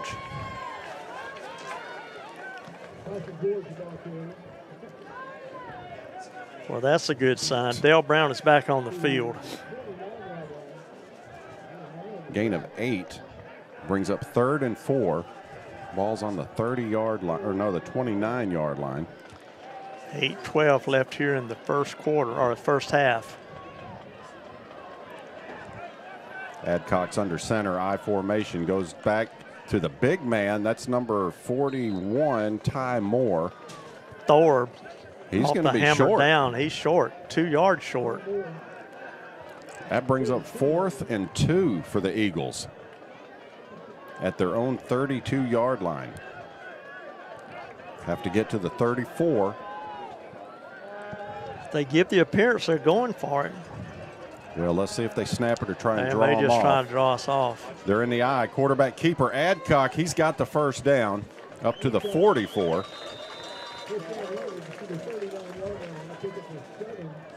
Gain of 7 for Adcock. Running right up the middle.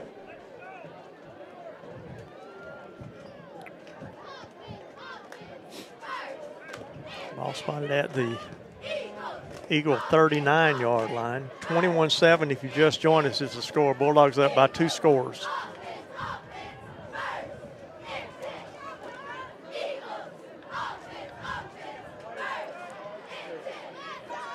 Adcock back to pass.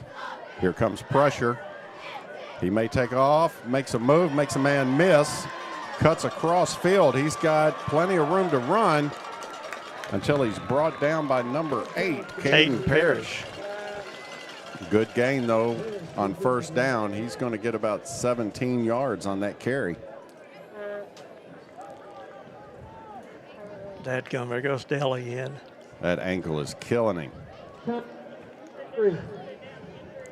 He's a tough kid. Senior, and he does not want to get off the field. But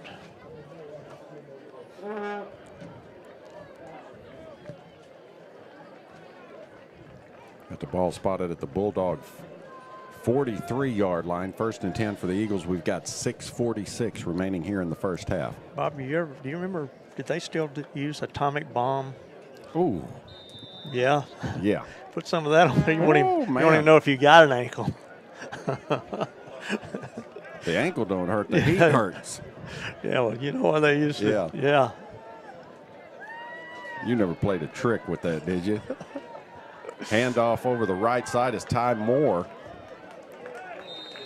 And he's going to get 4 yards on the carry. Thor hits him low, and he scrambles for the 4. Down to the Bulldog 39. 2nd and 7.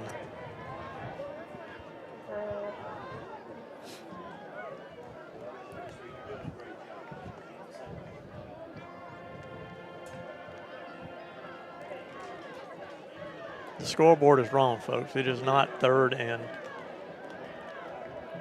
Now they got 2nd it. and 5. They got it A little fixed. longer. Adcock back to throw. He's going to launch one down the left side.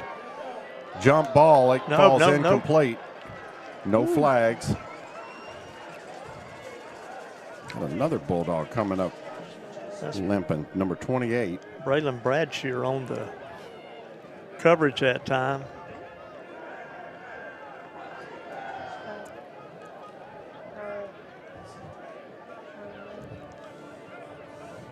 They still got 3rd and 5 on the clock. No, it's longer than it's almost 3rd 7. and 7, yeah. Bulldogs need a stop here. Jason Burton coming back in. Corin Blanton goes out. Twins on each side for Adcock. Drops back to pass. Quick throw. Incomplete. Ooh, in and out of the for hands. number 4 of Elijah Williams. So now it's going to be 4th and 7. Ball's on the 38, 39-yard line of the Bulldogs.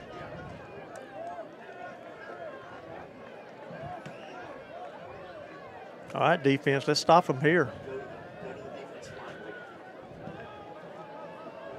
Adcock has been really accurate. He's just having passes dropped. 4th down, this is it. Quarterback keeper over the right. If he hangs on, here comes the pressure. Oh, yeah. Oh, we got fumble. Picks it up. That is number roll, 30. baby, roll. Jason Burton. Going the distance. Bulldog touchdown. Maximize. Boom. Bringing it to you.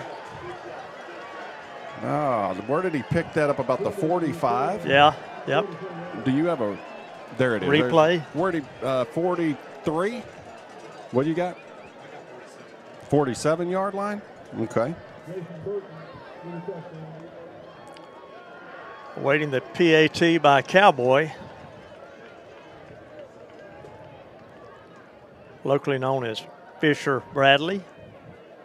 He may have a banged up shoulder, Bobby, but he is not about to go out of that game unless they make him. That is one tough cookie. What was it? Okay. We'll try and get an accurate yardage on that return. Here's the kick. Oh, did It's it make there. it? It's there. Yeah, buddy. It's in. It's good. 28-7 with 5:31 left here in the first half. Bulldogs up by 21 over the Tatum Eagles. All right, here it comes. Let's take a look at this. Oh, he lost. Yeah, about the 47, wasn't it? 46, 47. I put 47. Let's leave it. Give him an extra yard if it was 46. Jason Burton heads up play on the fumble, returns it for the Bulldog touchdown. And that's one of those guys we haven't heard much of this year, but he's darn sure doing it tonight. And last week he played. He's played probably all year. We just haven't seen him that much. Well, you know, like we talk about, you're focused on the ball, or Yeah, I am. yep. And I don't see it till the next day when I watch the replay of everything. You know, you miss a Exactly, whole lot. exactly. Yeah, typically I go home and watch it as soon as I get. Last week I didn't. I wish I would have, because for some reason on my TV, you showed me how I might be able to get it unlocked. I haven't seen the game yet. That's the good thing with Bulldog TV. You can always go. You can go back and watch every game Last from year, this year. yeah, and last year. You've got Jay Patrick, Greg Ingraham, John Attaway, and then all the minions. Yeah. And man, those kids they're learning by the minute. Oh, they're what? Student minions? Okay. No, those guys do an incredible job down there on the field. 12's got the ball, and he's going to be dropped right there at the 30-yard line, maybe the 31.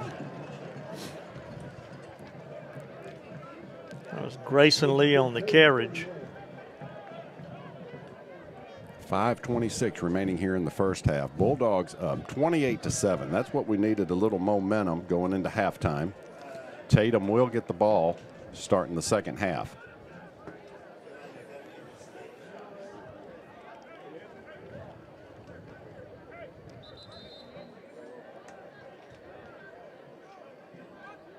But the Bulldogs just took all the steam out of that Eagle offense, Ned.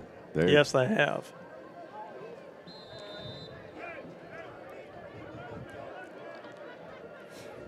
Adcock will work out of the gun for the Eagles. 1st and 10. Handoff up the middle. Ty Moore, the big man, finds a hole. He'll have a first down. 13 yards on the carry. Boy, bodies were flying everywhere. You got one Bulldog still down. His hat came off. Yep. That is. Oh, my gosh, Lamarion Douglas. Number 18? Yep. Oh, man, we can't lose him. LD has been all over the field. It's his left knee, too, and he's Well, we'll keep an eye on him. Edward Jones, your financial advisor, takes the time to really listen to you and to find out what your needs are in life. When you work with Joey Romano, your Edward Jones financial advisor, he focuses on what's important to you. You'll work together and use an established process to create a personalized financial strategy backed by the advice, tools, and resources to help you reach your goals. And you could partner long-term to help your strategy stay on track. Contact Joey today at 903-665-9965. Edward Jones, member SIPC. well, he's up and he's putting some pressure on it, so maybe he'll be okay. Well, we need him. Yeah, I tell you what, LD's a tough guy. He is. Hopefully he could walk that off and it's nothing serious. That's it. Yes. So 1st and 10 for the Eagles. We've got 5:20 remaining here in the first half. Yes. Slow. Don't jerk it. Don't jerk it.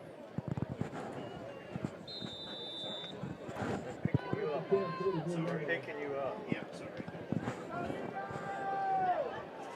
Ned, we've got White Oak over Gladewater 7-0.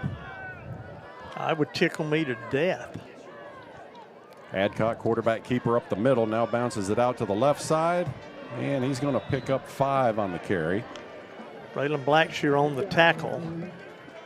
Adcock is their leading rusher, 8 carries for 53 yards on the night.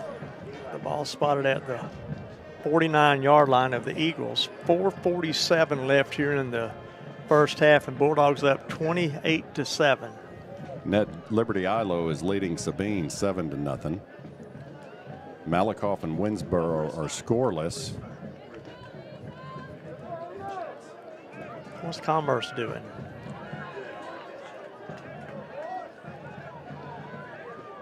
Adcock hands off.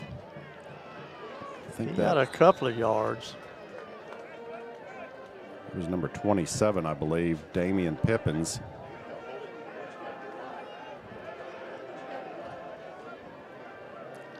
Decorian Blanton and Brian Jamison on the tackle.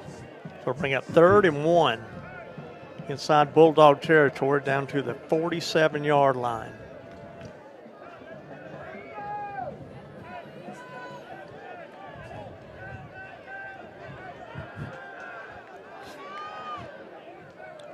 Quarterback keeper around the left side. He's going to have enough for the first down and then some across the 40 to the 39-yard line. Gain of 7. He's got some speed when he makes Yeah, that he turn. does. 9 carries, 60 yards for Grant Adcock, the quarterback of the Eagles.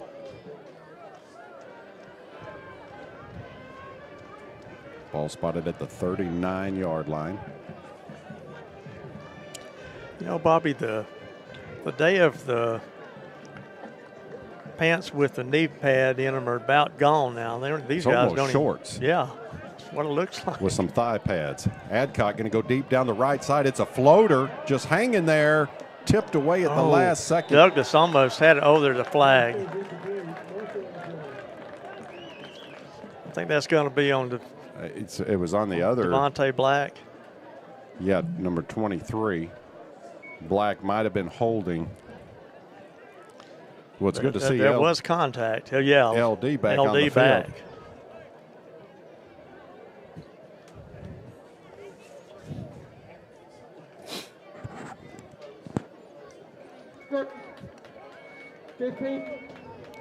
Pass interference, Vontae Black. Give him the first down. Be down to the 24-yard line. 3:33 left here on the clock. Bulldog fans, stick around for the halftime performance by your Jefferson Bulldog band. Okay, coach is out there having a discussion with him. Not sure what's going on. Man, that ball was just a floater. I mean, that stayed in the air forever.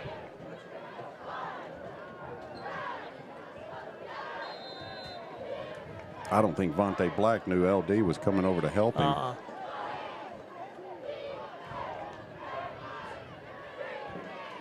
Quarterback keeper. Oh, look at there from behind. Who was that man?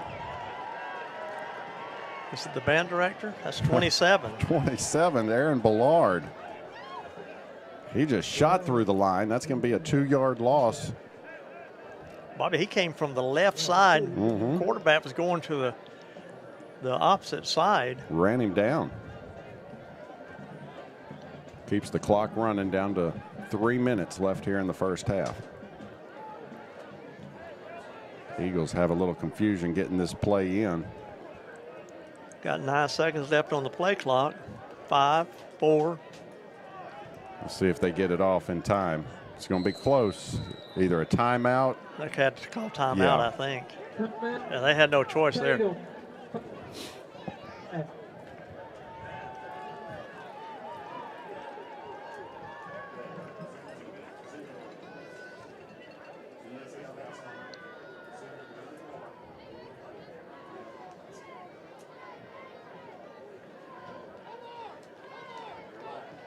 So the Eagles have 2:46 left on the clock to get something done here. Patterson Pest Patrol, whenever you have hordes of pests or bugs, you call Patterson Pest Patrol, owned and operated by Marion County Sheila Kendrick. Patterson Pest Patrol has grown to cover 17 counties all over East Texas. Her staff knows the roads. If you've got fleas, termites, rodents, bed bugs, any kind of pest, they'll put the cuffs on the pest so you can rest. Give them a call at 903-799-9138. Bobby, our girls basketball team just won 35-33 tonight. Quick pass out in the flat is dropped. Ooh. Wait. Was that backwards or maybe not? I don't know. Now there's a flag. Who is the flag on? 15, was he popping off? Something happened on the sideline here. Number 15 was jabberjawing at the official too. I don't know. We'll wait and see. That might cost him another 10 yards.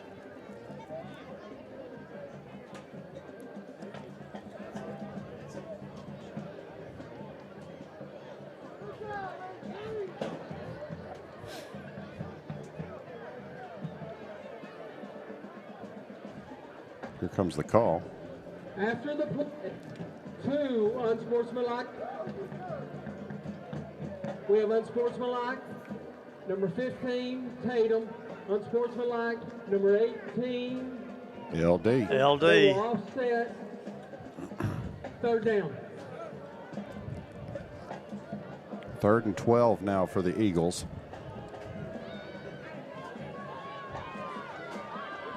Yeah, tit for tat on that one. Nothing changed. We'll look at that at halftime. Okay. So it's 3rd and 12 from the 26-yard line. How many? He got 11. He came off the sideline after they broke the huddle. Adcock, quick pass. That's going nowhere. Loss of another couple of yards. That was Quincy Davis with the reception.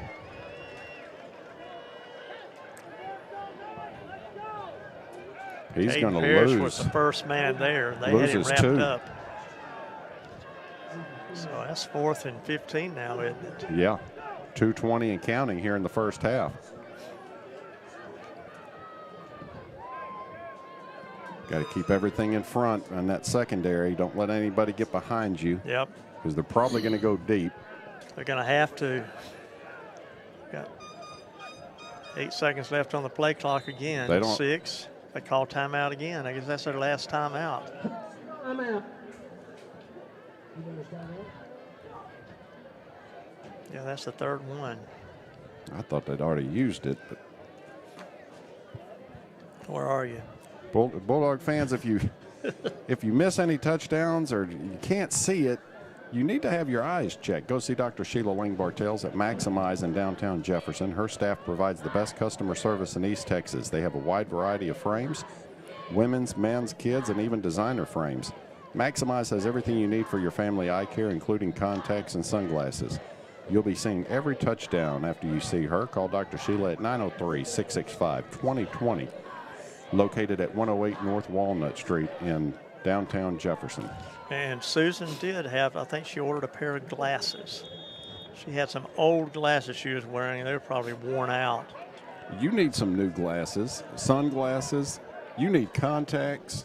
Anything. You need a new carrying case. I'm fixing to hook you up, and it's going to be cheap because you're my partner here. Bring it on, Bubba. You might need to go see Joey Romano at Edward Jones and take out some of that investment. All right, here we go. 4th and forever for the Eagles. Here comes the pressure from the backside. He's going to throw it deep, but that's going to be way out. How about the little drummer boy? Little Romano? Yeah, man, he is getting on it. I watched him during the last week's performance. That dude can play or beat the drums. So a turnover on down leaves the Bulldogs with 1:52 on the clock here in the first half. Tatum will get the ball to start the second half. But that's enough time to get down the field.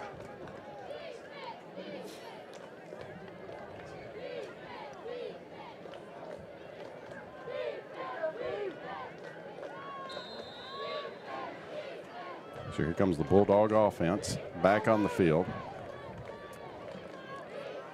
Kobe Morrow is in the backfield along with Chance Washington. Twins on each side.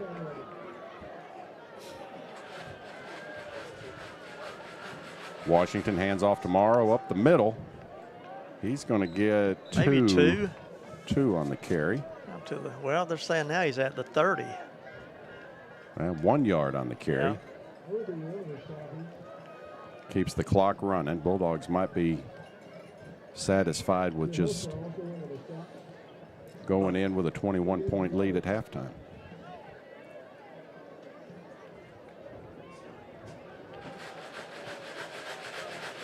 That might have been a false start on the Bulldogs. I think it is. Right side. Yep. Yep. So that'll move the Dogs back 5 and stops the clock.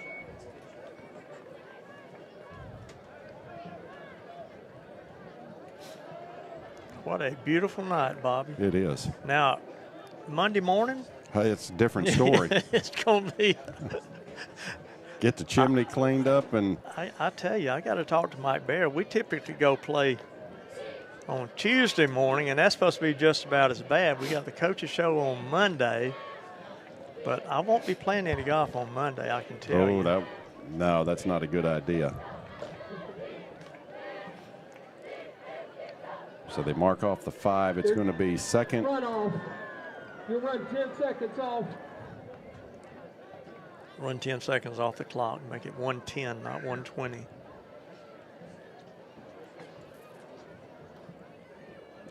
The clock man's not. There he goes. He got it. So second and about 13 for the Bulldogs after that penalty.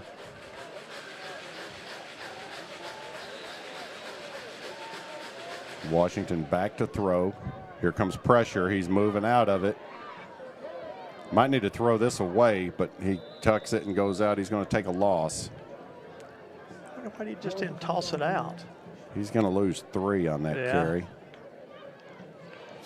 1 minute left. That does stop the clock.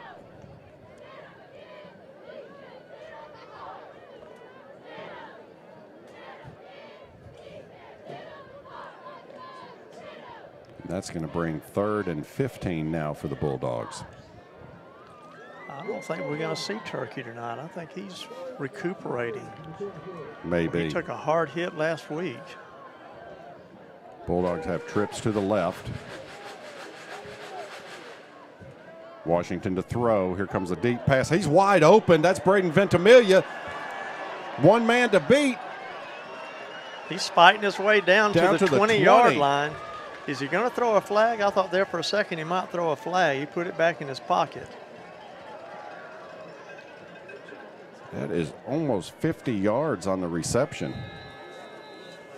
Yeah, they thought they were ready to go to the house. They were going to the house all right. Down to the 21-yard line, 51 ticks left on the clock. And did we call a timeout here? I think we had to have because they were out. Yeah. No, they're not showing we had a timeout on the scoreboard. We had to have called a timeout. Okay, Gladewater is up over White Oak 21-13 now. Liberty Ilo 35-0 over Sabine. Let's see. It is 7-7. Winsboro and Malakoff are tied up.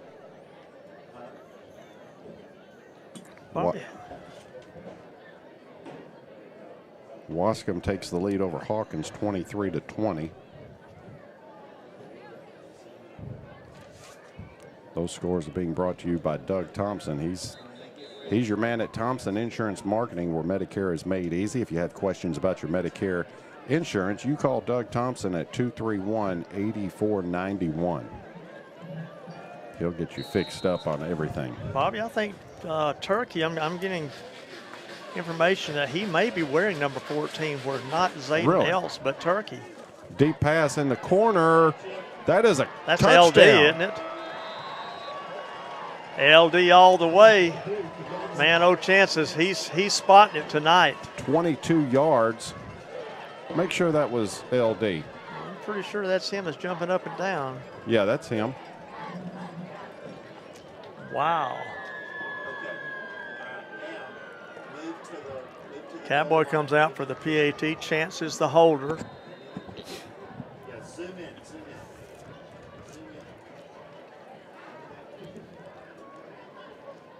Snap is back, it's down, the kick is up, and it is right through the uprights. 35-7, Dogs over Eagles. And a silenced crowd here in Tatum, Texas tonight, folks. Bulldogs firing on all cylinders tonight. At halftime, it is Columbus over Hempstead 35-0. Paradise over Boyd 28-0. Well, there was a time when Boyd was a tough bunch of kids. They're down here lately. Let's see here.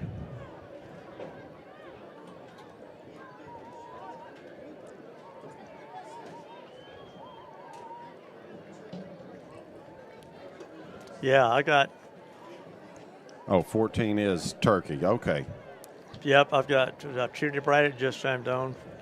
Carrie had told me earlier she was the first one, and yeah, Tierney says, everybody in my house is saying Turkey is number 14.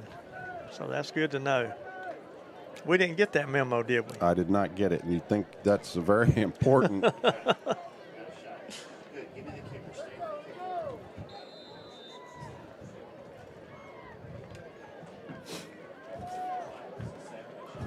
And that Little was pooch kick straight up. number 17, Lane Diaz.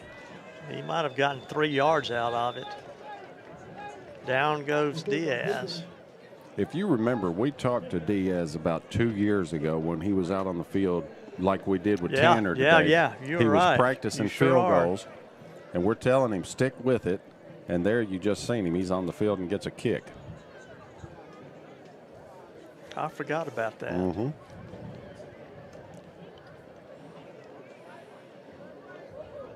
All right, 1st and 10 for the Eagles. 42 seconds to work with here in the first half. Adcock, quick throw out in left side is complete. Gain of about 3. That was number 15 on the reception. Braylon Bradshaw had a shot at him and slowed him down, and I couldn't tell who that was that made the final tackle. Adcock back to pass once again, looking to go deep. Here comes the pressure. Tucks it and runs, and oh, that might be a late. Oh, that might be a late flag. No, they didn't throw it. There it is. There it is. Dadgum. There's flags everywhere. We got them coming. Wow.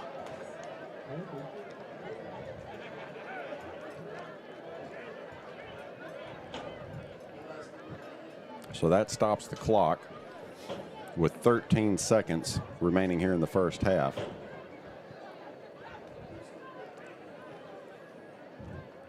It looked like it was going to be a late hit, but they did not throw the flag for that. Little melee happened after that on the sideline. Waiting for the officials to figure it all out. Yeah, I'm right there at the It's right at 50-yard midfield, line. yeah. Yeah.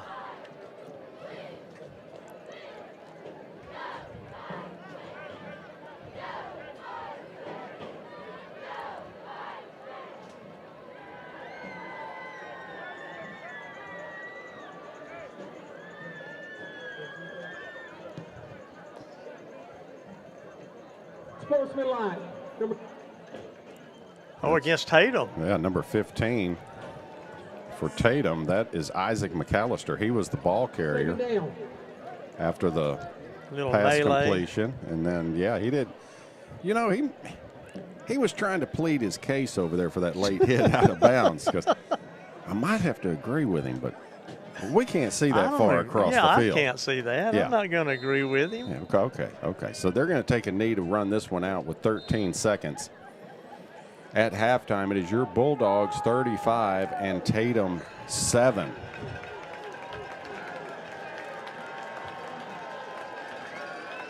Let's see, Bobby. Will our band be the first one on the field? Our band will be first, so I tell you what, they're getting set up down there. We need to read something that was just sent to us by the big boss. And I tell you what, let's go ahead and take it to the field. And your Jefferson Bulldog band is fixing to perform. We're going to take a break. We'll be back. We're going to bring you the Tatum band as well. So we'll be back after halftime. And Tatum will get the ball to start the second half. But in the meantime, enjoy your Bulldog band.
Trump, Josh Robinson, and Strutter sponsor, Trevelyan March.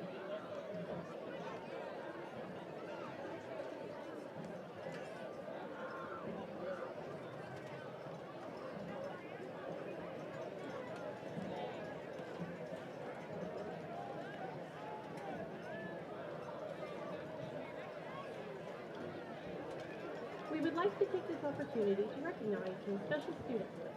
This week's Rookie of the Week is Christy Torres. This week's Vet of the Week is Gracie Jones. And the Section of the Week is the Front Ensemble.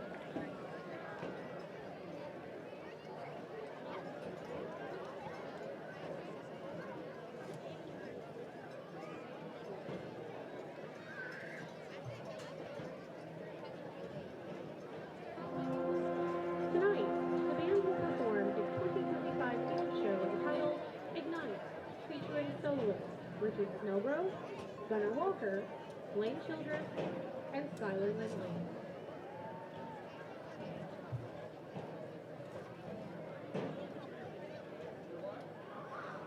There is also a guard solo by Opal Stevens. And now, under the field direction of senior drum major Kelvion Daniels, the Jefferson High School Marching Band in a performance of pride.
Now, please welcome our Jefferson High School Strutters.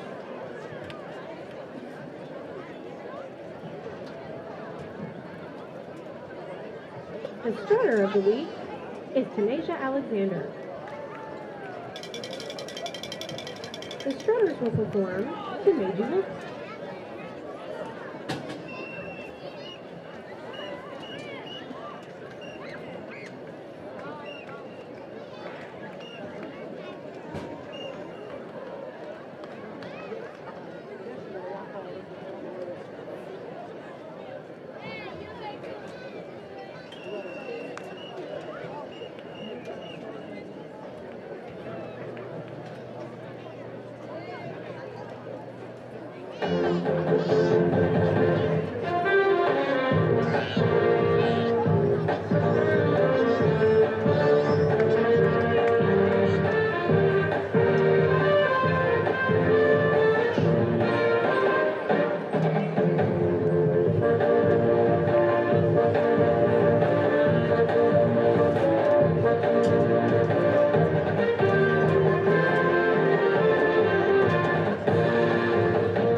Ladies and gentlemen, the Jefferson High School Pride Marching Band. The band would like to take this opportunity to thank Michael Walker, Jefferson ISD Superintendent, Joel Wyndham, Jefferson High School Principal, Courtney Braddock, Jefferson Junior High School Principal, the Jefferson ISD School Board, the Jefferson Band Boosters, and you for your attention. Good evening, and enjoy the game.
Ladies and gentlemen, Tatum High School is taking on their team on top to present the 2025-2026 award-winning Eagle-Eye Drill Team.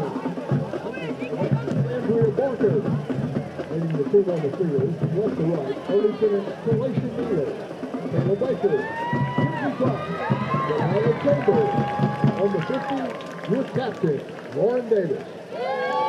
At this time, we would like to recognize Social Officer Ava Rodriguez and Lixie Valdez. The Eaglettes would like to congratulate dancers of the season, Christina Canseco and Jiffy Smith, and Spirit Girl of the season, Lexi Canseco.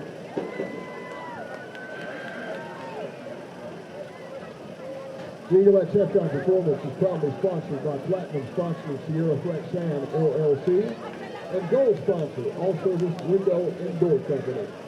Please welcome the Eaglettes as they bring the energy, the attitude, and the spirit with a powerful palm routine you won't forget. Let's hear it for the Eaglettes.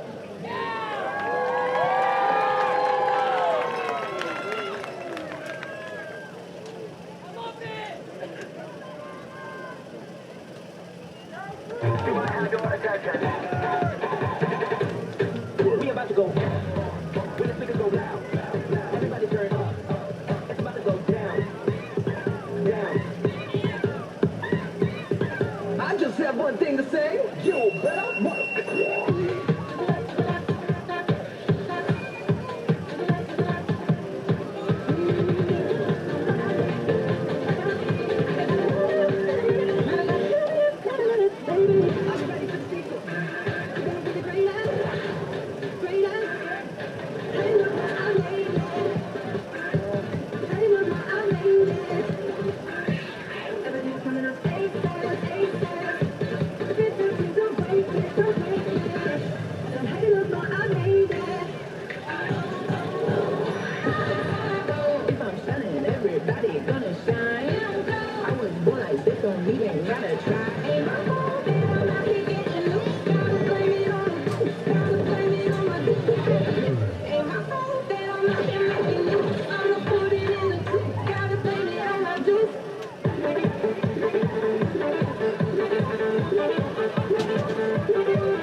The Tatum Independent School District proudly presents for your halftime entertainment the award-winning Tatum Fighting Eagle Marching Band.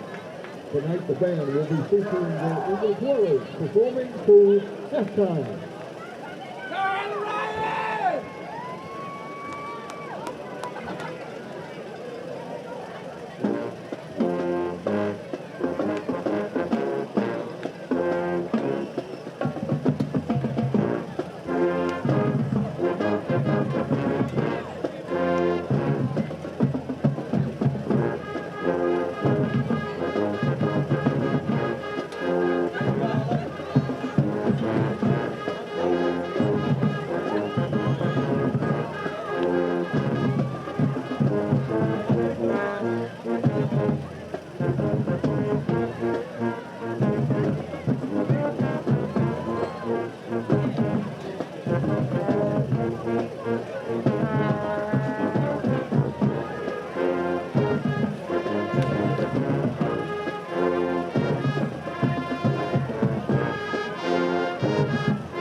Tonight the band will be performing movement 2, 3, and 4 of their 2025 marching show entitled Reboot. written by Robert Boyce Jr., featuring music from Martin Garrix and Blue Eyes, Coldplay, and John Mackey. Movie titles are System On, Artificial Soul, and Glitching Out.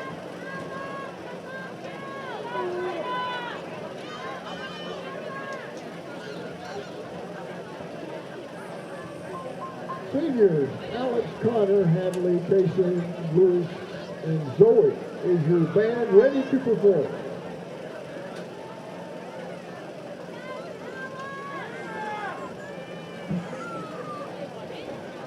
Football fans, sit back and enjoy the 2026 seniors of the Fighting Eagle Marching Band.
Tatum High School Band. Peter Keller with Casey Andrew, James Lennon, Hanley Donovan, and Connor Humphrey. And welcome back, Bulldog fans. Bulldogs with the halftime lead 35-7 over the Tatum Eagles.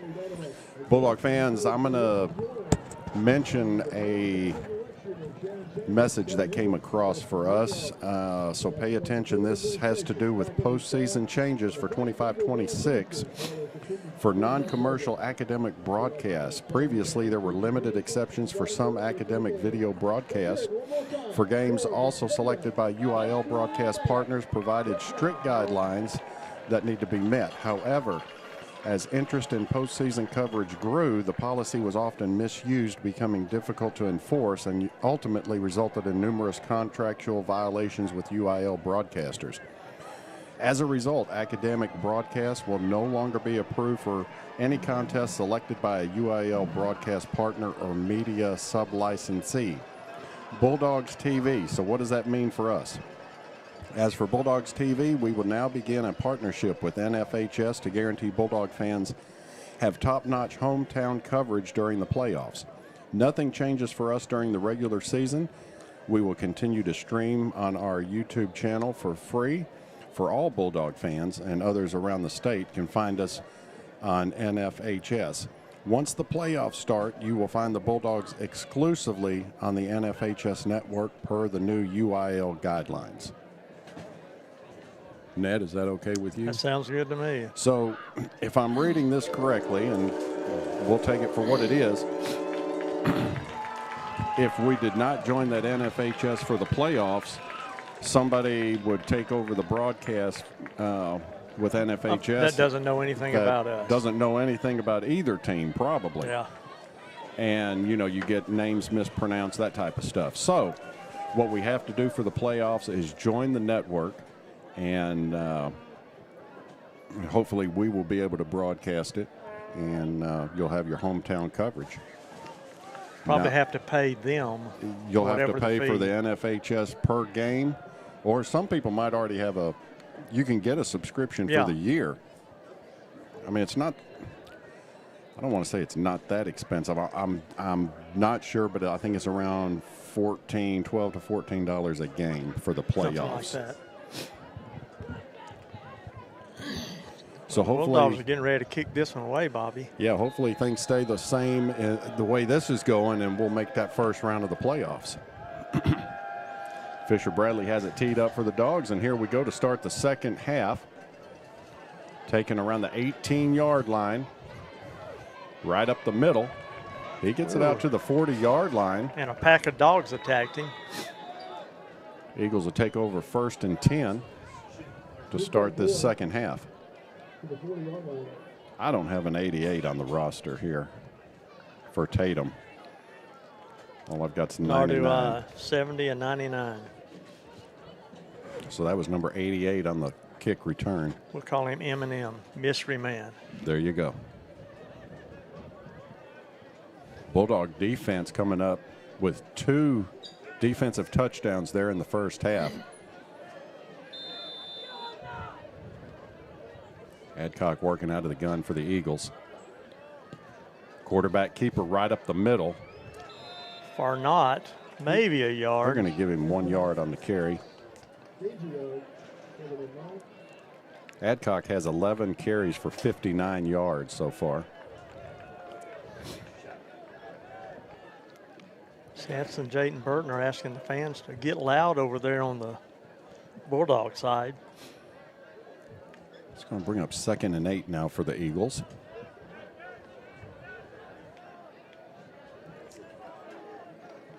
Quarterback keeper once again trying the left side. He's going to be still fighting. He's going to be a yard short. He's going to get 7 yards on the carry. Brings up 3rd and 1 for the Eagles.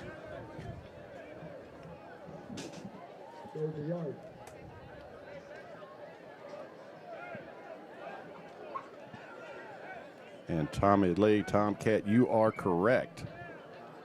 Watching the broadcast tonight. Me and Tomcat said a little prayer before the game, and it's coming true so far. So they're going to get the first down there. We'll give him 2 yards on that carry. Get inside Bulldog territory down to the 49-yard line.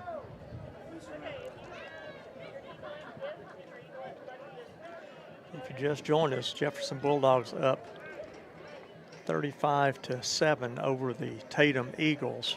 It is Gladewater 21-13 over White Oak, and Liberty Ilo still on top of Sabine 35-0.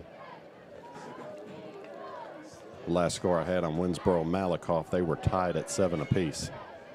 And we haven't heard anything from the Nothing Commerce on Commerce. Quarterback keeper right up the middle. Get 4 yards out of it, maybe 3 yards. 3 yards on the carry.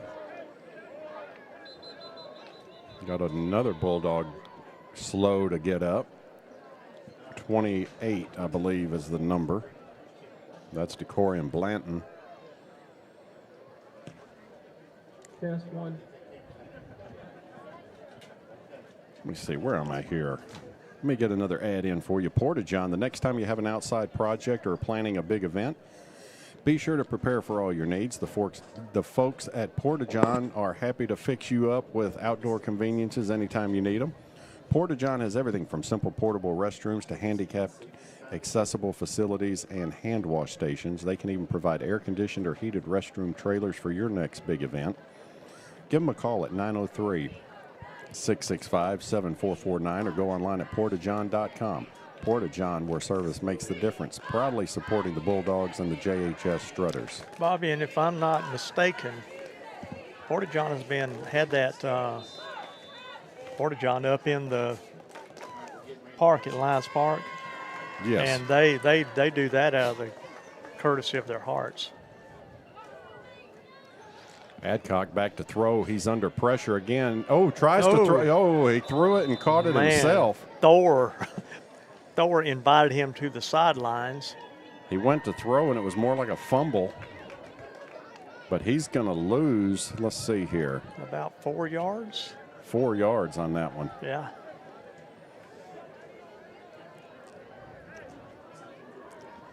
So it'll be 3rd and 10 now for the Eagles.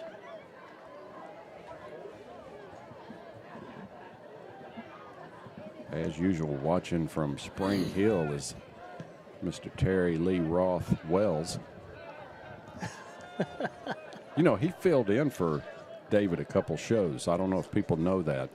Are you serious? Well, that's what I thought. Here's an option to the left side. Keeping it himself is Adcock. Oh! Big hit. Chance the man cut down a tree. He's going to get a couple yards, and that is it. He chopped him off at the knees, and he went a-flying. He may regret that one. 4th and 8. 9:45 remaining here in the third. And Bobby, the Eagles almost have to have to try this. They're down 4 scores, and not even the 7 years. I like it. Adcock rolls out to his right, looking deep. He's got a man. It is complete, and that's good for the first down. Yeah. Pass to number 15 that time, Isaac McAllister.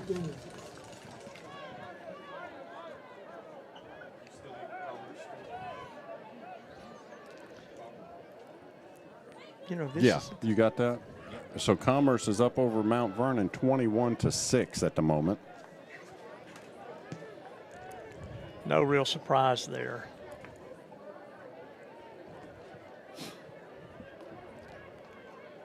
First and 10 for the Eagles. Oh, false start. Big number 70. Move them back 5 with that Bulldog Bell Bonds penalty.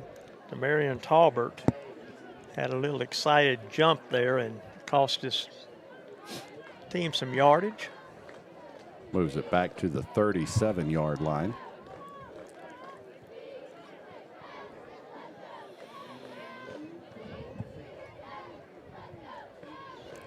This thing is worse than the hole we had in Newton. It's okay for you, but it's not for me. Well, I mean, you know, you got to pick your spot when you first get here. Well, I wasn't thinking ahead. You would think they would figure that when they designed the stadium, you know. You would think that as many years as I've been doing this, I would have figured that out a little quicker. Quarterback keeper. And he's going to get almost the 5 yards back off of the penalty. So it'll bring up 3rd and 10 now. Or 2nd and 10. Yep. Actually, Bobby, it's 11. Yeah, they moved him back a yard. Mm-hmm.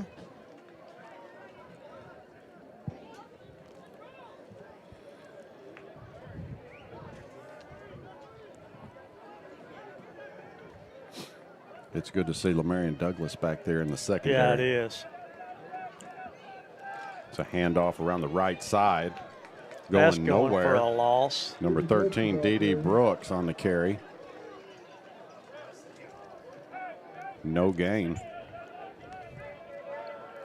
That'll bring up 3rd and 11 for the Eagles. 7:35 and counting here in the 3rd quarter. Bobby, our red moon is no longer red. That turned white on us. Yes, it did.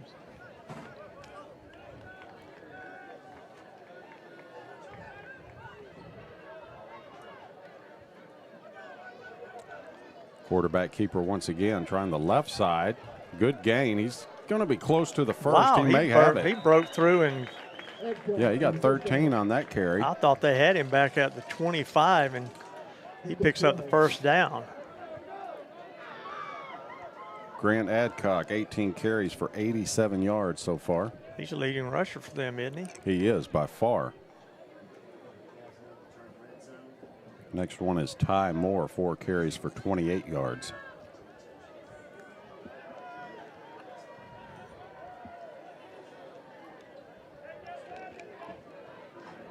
That's going for nothing. Over the right side. He barely got back to the line. Let's say he might have squeezed a half a yard out of it. Brings up 2nd and 9. 6:20 on the clock here in the 3rd.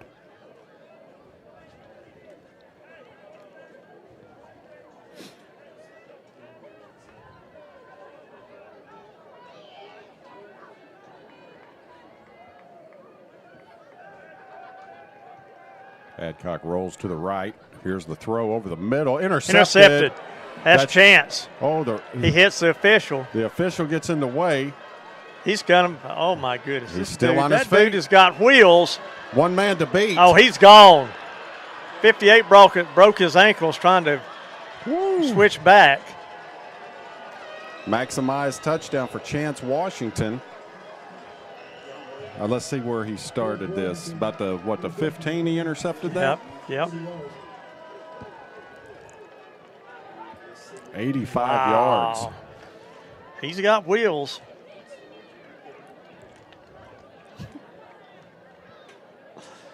That's the 3rd defensive touchdown for the Dogs tonight. 5:41 on the clock here in the 3rd. Okay, now kicking is number 17 for the Bulldogs, Lane Diaz.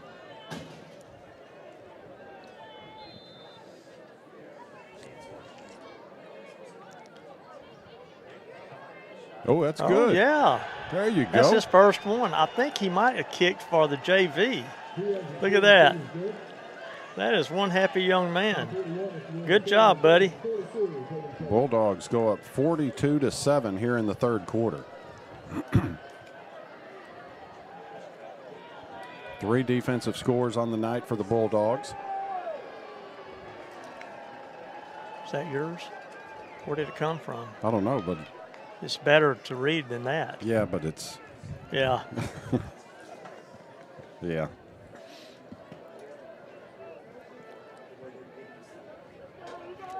Every now and then they'll print the roster in, what is that, like a 4? Yeah, font. 4, and it is small. You could barely read it. Trying to get it all to fit on one page. It's not like, well, if they quit triple spacing.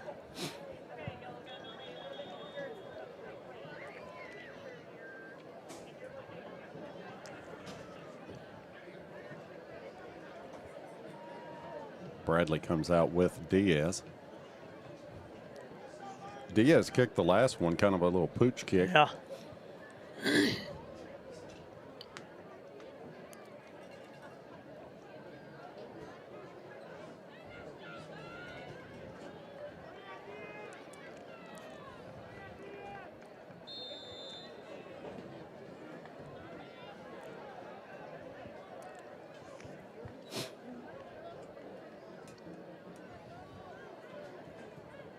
Bradley ready to kick this one away, and he will. Down the middle. Dying Quayle. Oh, Uh-oh. fumble. It's on the ground. Yeah, buddy. He gets back on it around the 23 or 24. Tyler McCurry was just about to waylay him when he went down. Now they got him right at the 25. Eagles will take over 1st and 10. 5:39 remaining here in the third quarter.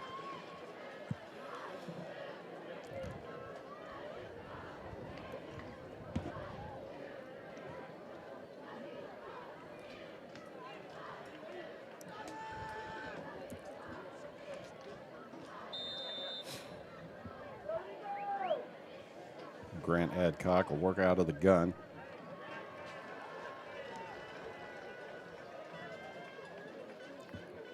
Damian Pippins is beside him in the backfield. One man goes in motion. Hands it off to him.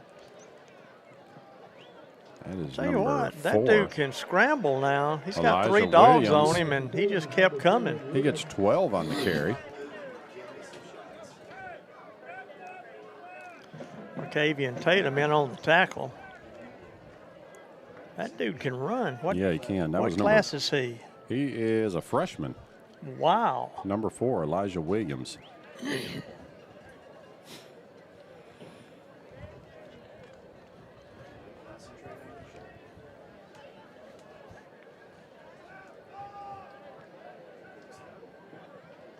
Adcock, quarterback keeper. Room on the left side. How old? And there's a flag right. Come on, right in front of him. Holy cow. They didn't catch that one. That's No. good for a first down. You folks at home, you saw him holding him all the way. He is Got down it. to a midfield spot, the 50. Barbara Cox. I thought you retired, old man. I fooled you, didn't I, young girl? Wow. Pulled him out of retirement.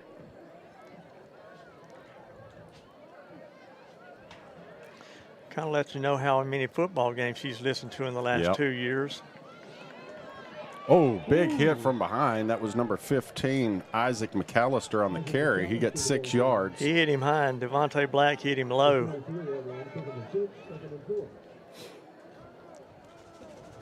So 2nd and 4. From the 44-yard line.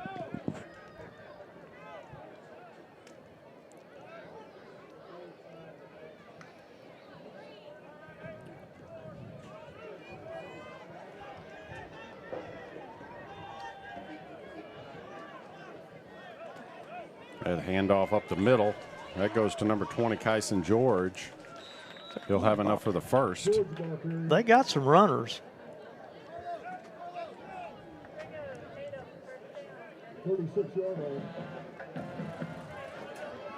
Ball's at the 36-yard line of the Bulldogs. 3:39 and counting here in the third. It is Liberty Ilo 49-0 over Sabine, and Gladewater 21, White Oak 13.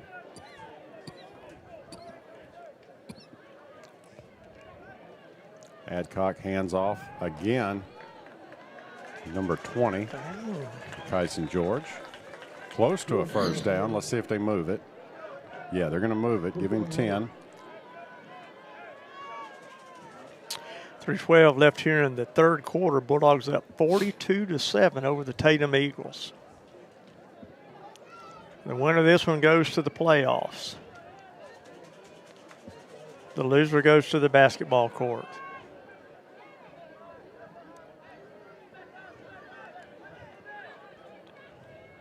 We're going to keep feeding him as long as he's getting yardage. He just I'm telling pinball. you, Tyson George, once again, he's going to get about 6 or 7 on that carry. Well, he's a sophomore.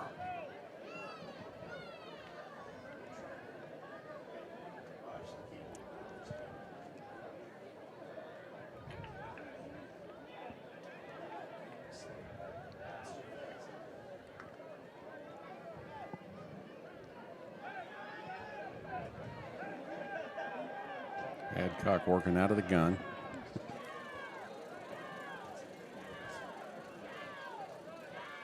Quarterback keeper around the left side. He's got a lot of room and not many Bulldogs over. There's one coming. He'll have enough for the first. 8 yards on the carry. Caden Parrish and somebody else over there. I couldn't see their number. I want to say it might have been Jeremiah Burden. Now this is where you get the good view, and I'm blocked here. So you call it. Wah. You get to call it for the first time tonight. There's no lights on. It's dark. I wonder if the fans at home can see there's no lights down there. Quarterback keeper around the right side. And he's going to get maybe 3 yards on the carry. 21 carries for 110 yards for Grant Adcock on the night.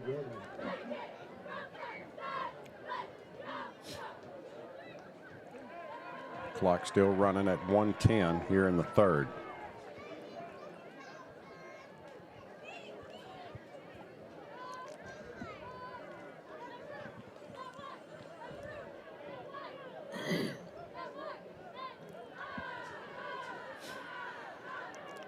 Handoff. Goes to Kyson George once again. He's going to get a couple. Thornton and Caden Parrish on the tackle. Bulldog fans, that halftime was brought to you by Porta-John and Edward Jones. And second half is being brought to you by Patterson Pest Patrol.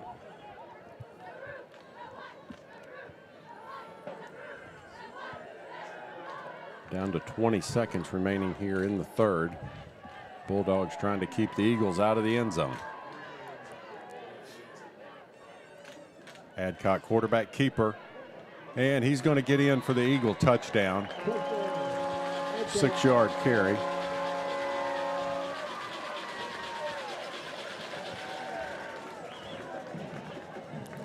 Touchdown comes with 9 seconds remaining here in the third.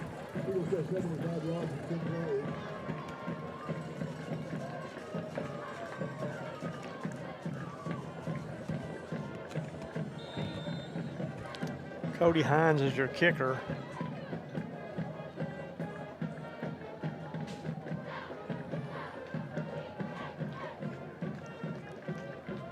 It's good.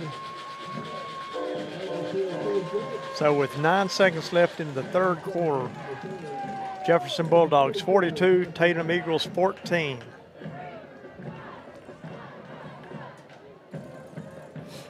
Hey, let's talk numbers here for a minute. You bet. Okay, so not the numbers you're thinking. Okay.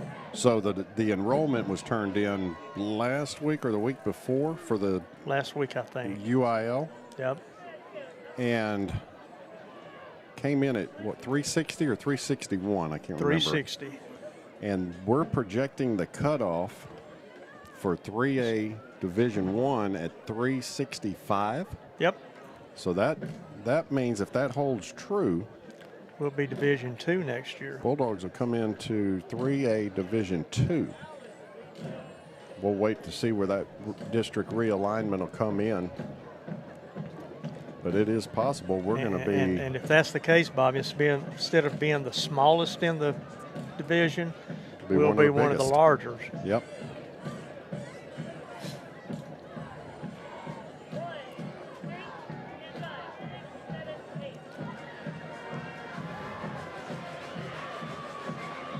Right now it's Longview over Royce City, 28-17. Commerce over Mount Vernon, 21-6. There's the kickoff deep, handled at the 15. That's Braden Ventimiglia, I believe, number 19. Yep. Yeah. Bulldogs will take over 1st and 10 from their own 31-yard line. Yep. So let's go Bulldogs. 3 seconds remaining here in the third.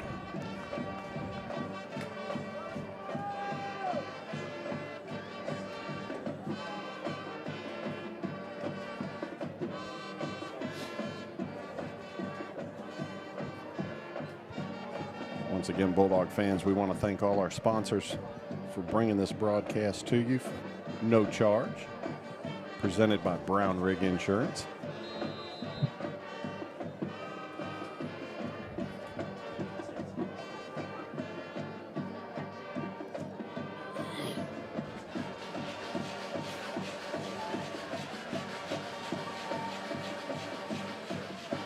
Overloading the right side, tight formation. Trey Moss end around. Reverse. He's got plenty of room. That's Tigre, makes a move. Oh, yeah. Across the 50 to the 45, 40, stiff arm and out of bounds at the 37-yard line. I like that. There's a penalty? No penalty. No flags. No bail bond penalty flags. That's about 33 yards for Tigre.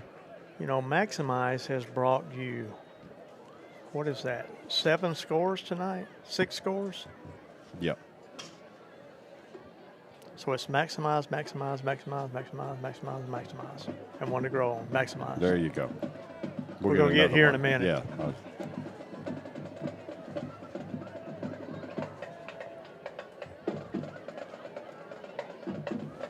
So that takes us into the fourth quarter. Your Bulldogs controlling it with a 42-14 lead over the Tatum Eagles.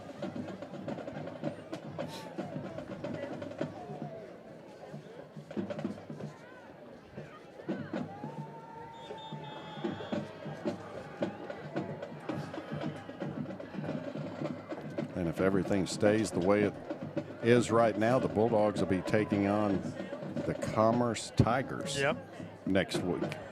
And we'll find out which day that game will take place. And where. We don't know for sure where. 1st and 10 for the Bulldogs. Washington out in the flat. That's Trey Moss. He's going to pick up about 6. About 5, I guess. Yeah.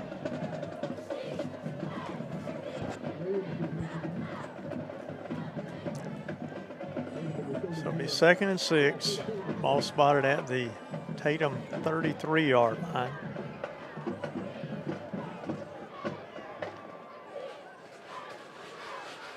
Chances 9 of 12 for 149 yards through the air. This is Moss on the ground, bouncing it to the outside. And he is. Well, he was treated rudely at that time. Wrestled down, yeah, no gain.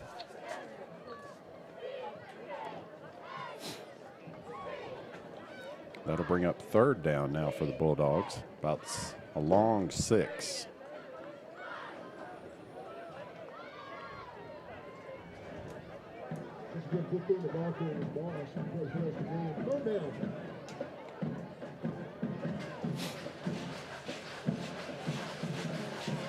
Uh-oh, fumble. Fumble. I think we got get it. Yeah, I think we got back on it. Chase jumped pretty quick.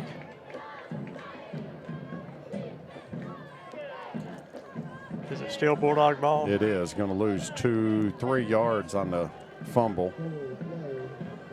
So that's going to bring up 4th and 9 now.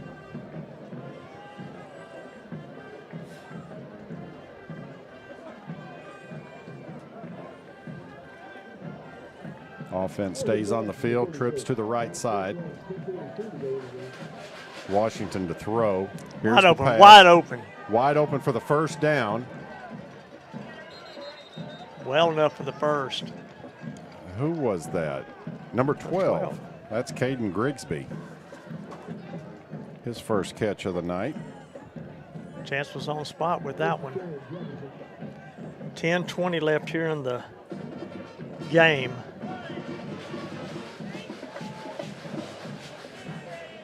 Handoff to Moss around the right side.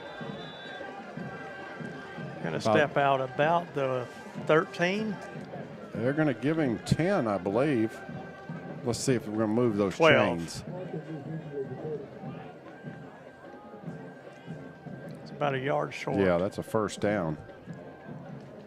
Okay, They're there they moving go. them. There they go.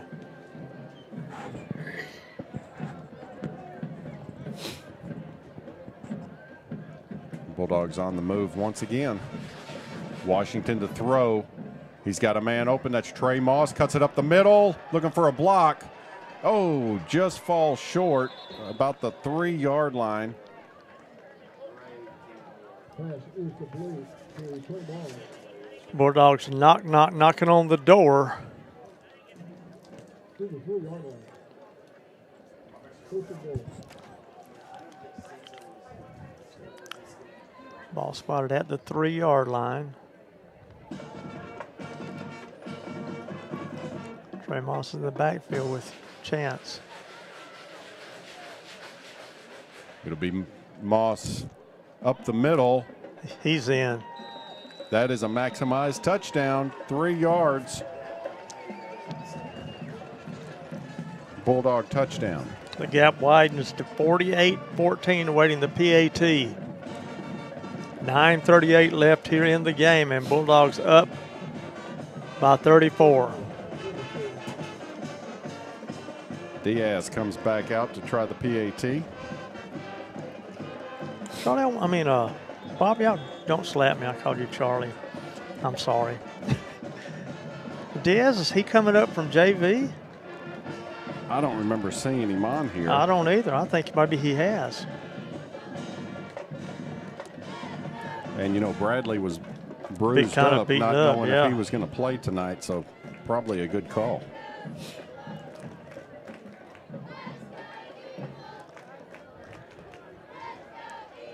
Okay, what's going on now? Something to do with us. Unsportsmanlike penalty. And it'll be marked off on the kick. Yeah, it looks like it.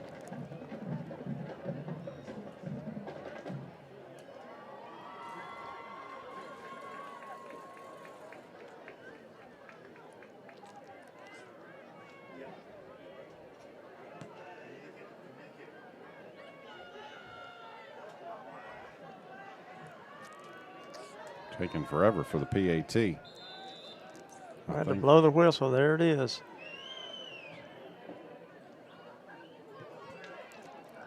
That is good. Oh, good. Yeah. Diaz is fired up. I like it. He's kind of fired up himself. 49-14 is your score. Bulldogs with the lead over the Tatum Eagles. Bobby, this is the team that we started out with. Yes, it is. They've had their foot on the gas the whole game and didn't let up. 3 defensive scores on the night for the Bulldogs. Bobby, this may be the first time I've ever seen a Tatum team. It's 3-9. If it stays the way I think it'll be 3-10. And I tell you what, Jason Burton having a great game tonight. A pick 6 and a fumble recovery for a touchdown. So we're going to have to get the kickoff from the 35, 30. Well, I thought they were going to be against us. I thought they were going to mark it off. And they may. Well, yeah. Here comes the official. That's a 15-yarder. It should be back to the 25. Woo. There you go. Thought for a minute they forgot about it, huh? Yeah.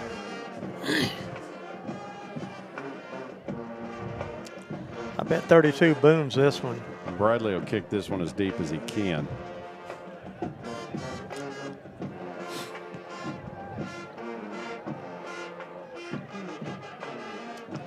can kick one 55 yards. It'll back him up.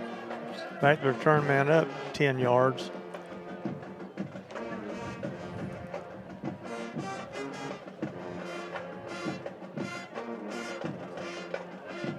Deep kick down the middle. Lets it bounce. Picks it up at the 30. Reverses field now. Here comes some Bulldogs, though. Got him at the 43-yard line. Pack of dog attacked the Eagle. Looked like he had some room when he started to cut it back, and then he just hesitated, and that was it. Terrell Relaford in on the tackle, Bobby. 1st and 10 for the Eagles with 9:30 remaining in the game at their 43-yard line.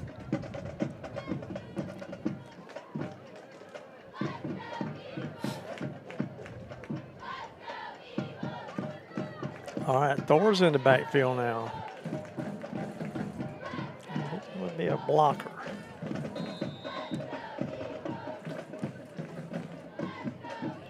Man in motion, Adcock. Hands off. Around the right side. Oh, man, he's a tough runner. That's Kyson George. He's been coming on here lately. That's a first down, 13 yards. 8 carries for 49 yards on the night for George. They've got some tailbacks or runners They've anyway. got, yeah. The quarterback pretty dadgum good job. The quarterback is a senior.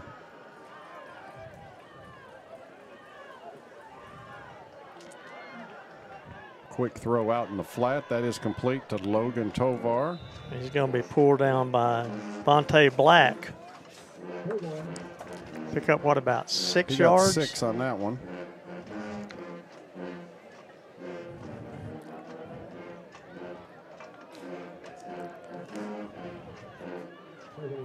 Bobby, what's the latest you hear on the White Oak game?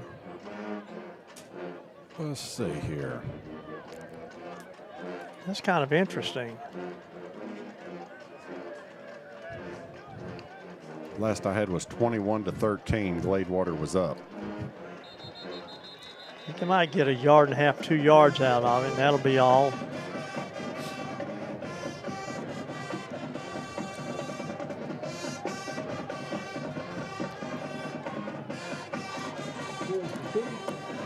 Eight minutes left here in this game. Bulldogs up by 40 or 35.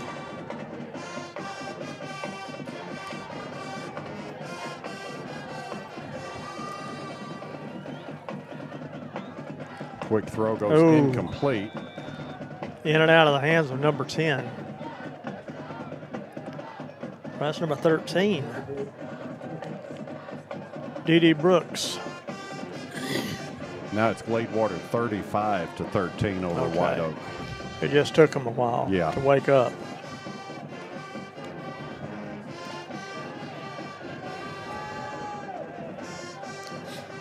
This is 4th down, 4th and 3 for the Eagles. Handoff over the right side. He didn't get it. He did not We get it. stopped him. He didn't get a foot. He might have lost a foot. Thor comes out of that pile. The whole defensive unit's happy about that. There's 8. He was in there. 29. Dale Brown was in there.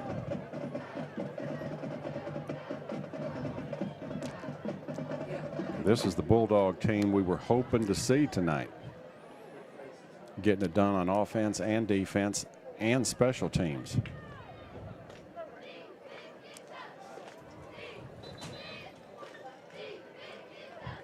So we've got 7:38 remaining in the game. Looks like we're going to be looking at Commerce next week in the first round. First step in the playoffs for the Bulldogs. The Gnome is in there at center. Will Baldwin, last week's player of the week.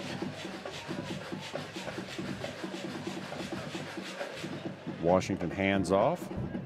It's Trey Moss trying the right side. Man, fighting for yardage.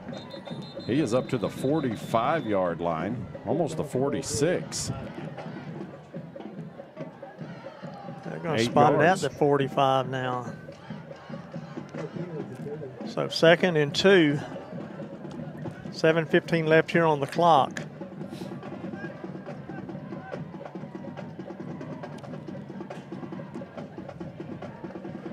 I'm sure Coach will put on Facebook the time and the place Yeah.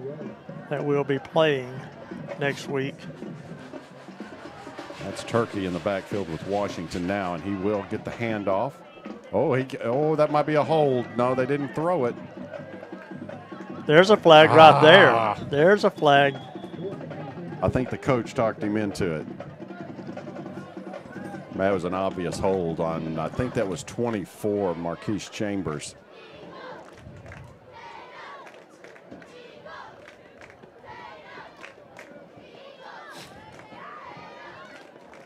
You know, I saw it and I'm like, they're not going to catch it. Yeah, they caught him. Bulldog bail bond penalty for 10 yards from the spot of the foul.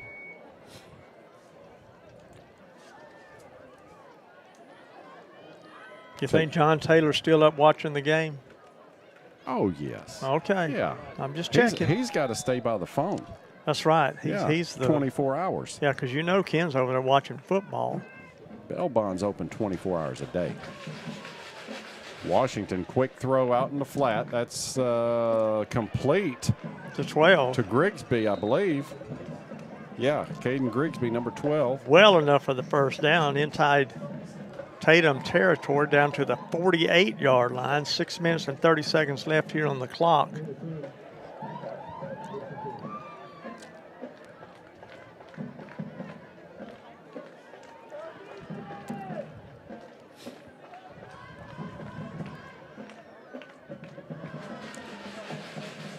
Washington hands off to Turkey, and he is met immediately. He's going to lose yardage.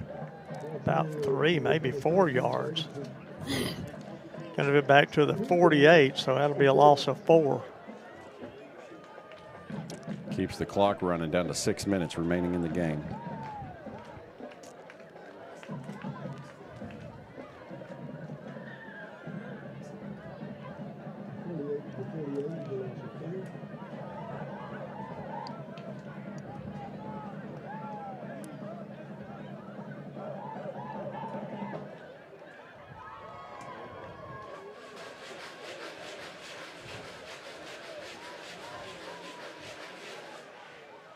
That's Washington on the keeper, trying the left side. He got back to where we started. Yeah, about 7 yards.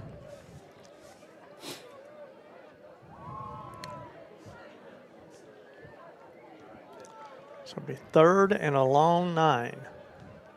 At the moment, it is Marshall over White House, 36-0.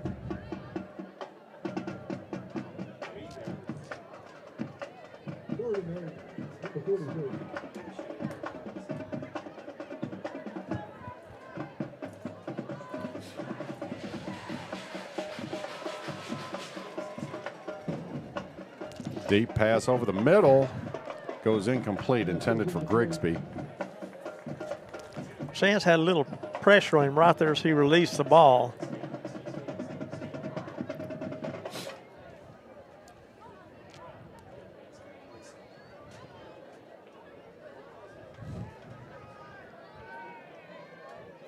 So it'll be 4th and 9.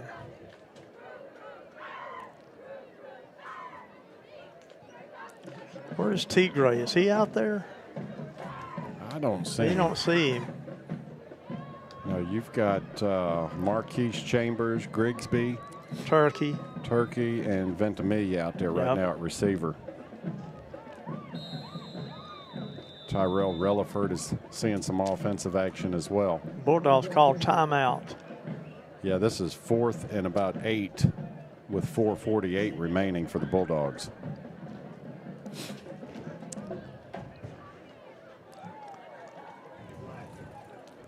How many Riverside Bank of Jefferson first downs have we had tonight?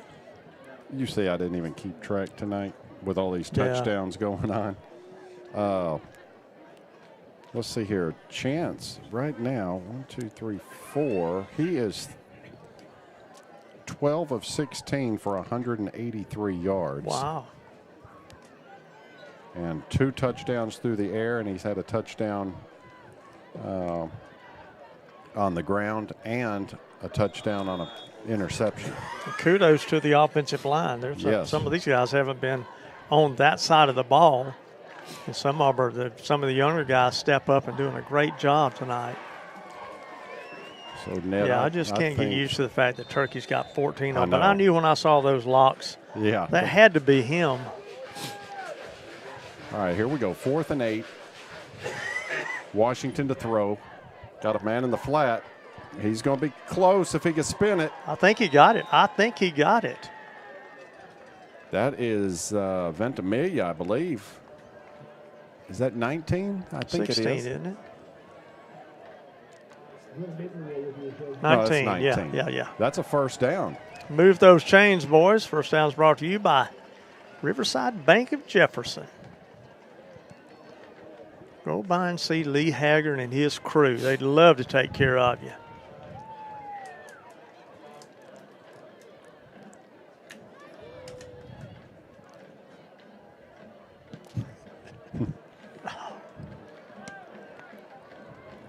That water bottle's seen Yeah. better days.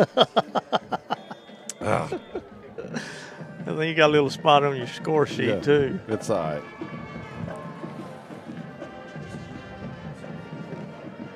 .357 and counting here in the 4th. Bulldogs with the lead, 49-14. Was that a penalty? I guess it was. Moves them back 5. Was Not that sure. was that for calling timeout? I don't know what the. I was trying to get a drink of yeah, water. yeah, I saw you. It was fun watching that.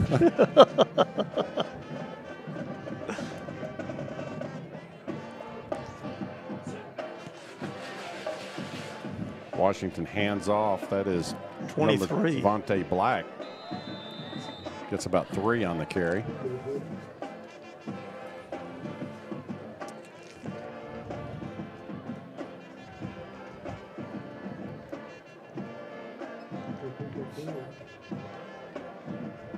Bulldog fans, we want to thank all our sponsors making all this possible to bring you Bulldog TV all year, free on YouTube.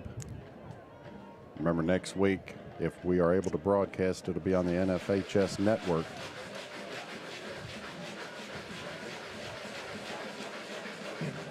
Washington hands off. That's Black once again. He stood up, maybe a yard. He's still going. Well, they blew it dead. Yeah. That keeps the clock running under 3 minutes now.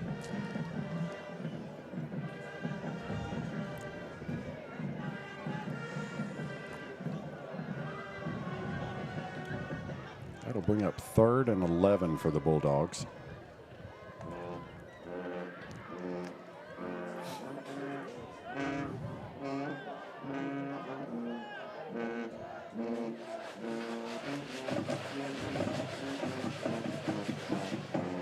Washington to throw over the middle.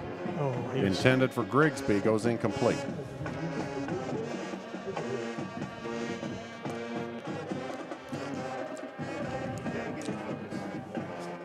Bring up 4th and 11 now for the Bulldogs. Clock is stopped at 2:23 here in the 4th.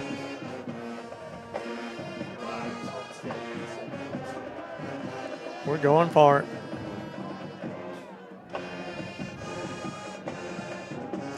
I'll take Black in the backfield with chance.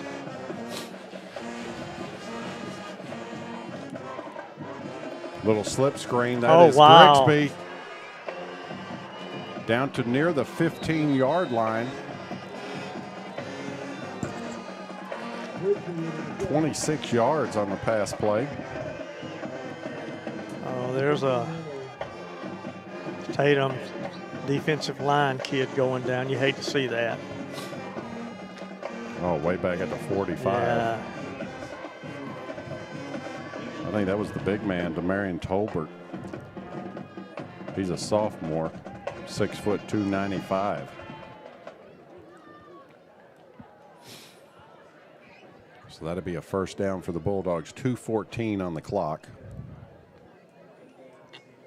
And we've got an injury on the field. Real quick, let's run down all of our sponsors for the year.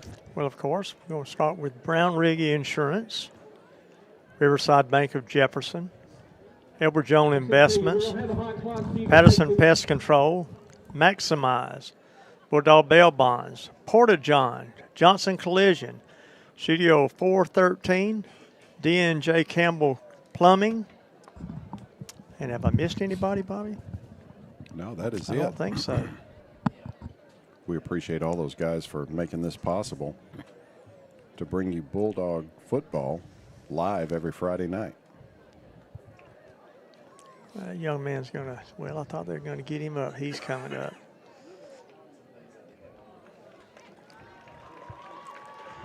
Good for him.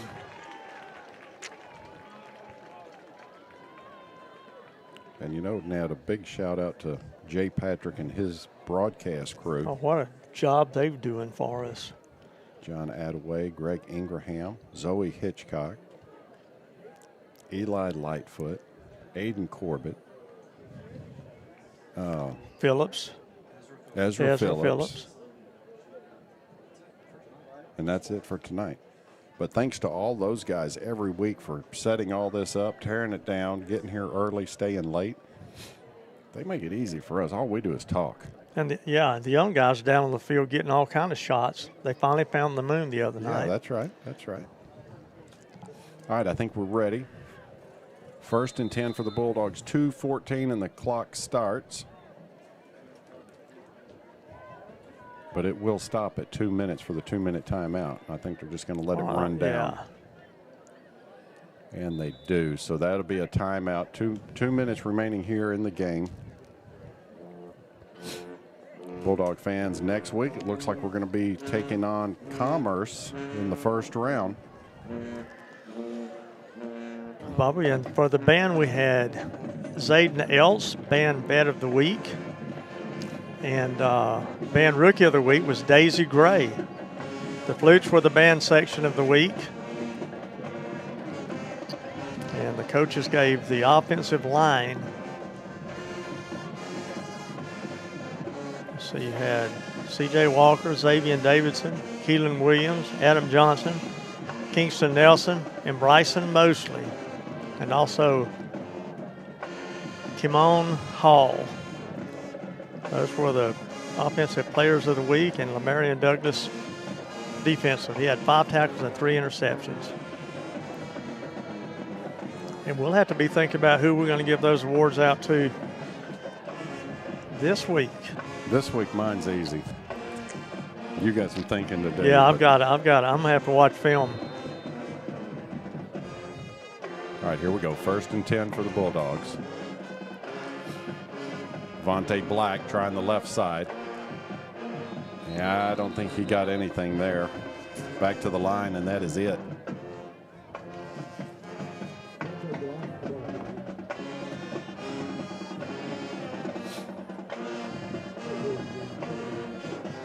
Keeps the clock moving at 1:40.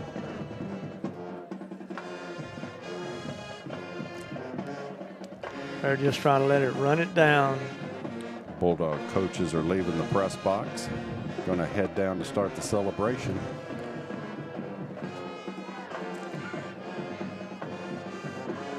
Second and 10 now for the Bulldogs. Going to take it all the way down. It's at 3. Black once again. He's moving it this time. He gets about 7 yards on the carry. He wants to get that touchdown. Yeah. 35 ticks on the clock. Buck 2 left on the scoreboard. We got a player down, I believe, and that stops the clock at 1 minute. I believe it's a Eagle. It is. Yeah, it is. One of the big guys.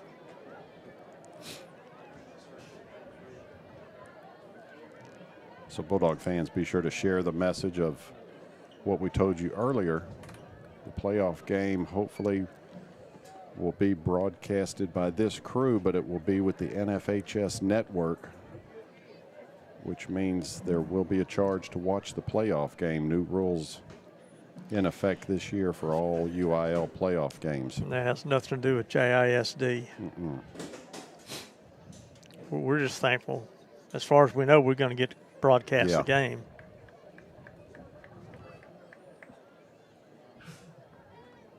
And that big man is back on his feet. I believe that's number 52. It is. Grayson Bartley, 6'1", 250-pound junior. He's not a fat kid. He's just a big He kid. is big.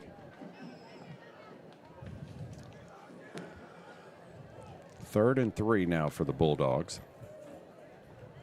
1 minute remaining. And it looks like we're just going to take a Yeah, knee. we're just going to snap the ball. They don't have to snap it just yet. One time and that'll do it. But it's about 20-second difference, so just one snap and that should do it.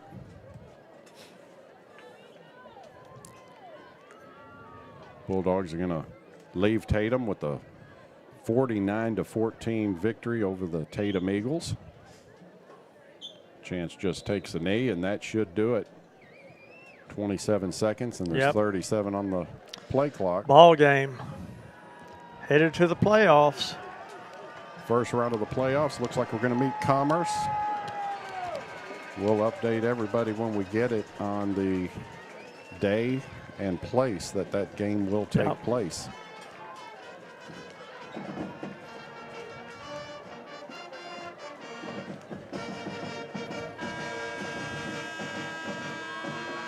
(49-14) is your score. Bobby, this is the team that we knew we had. We just haven't seen in a while. Everybody came together tonight. Yep. And it was a team effort. Team effort and played as one and came out with a huge victory.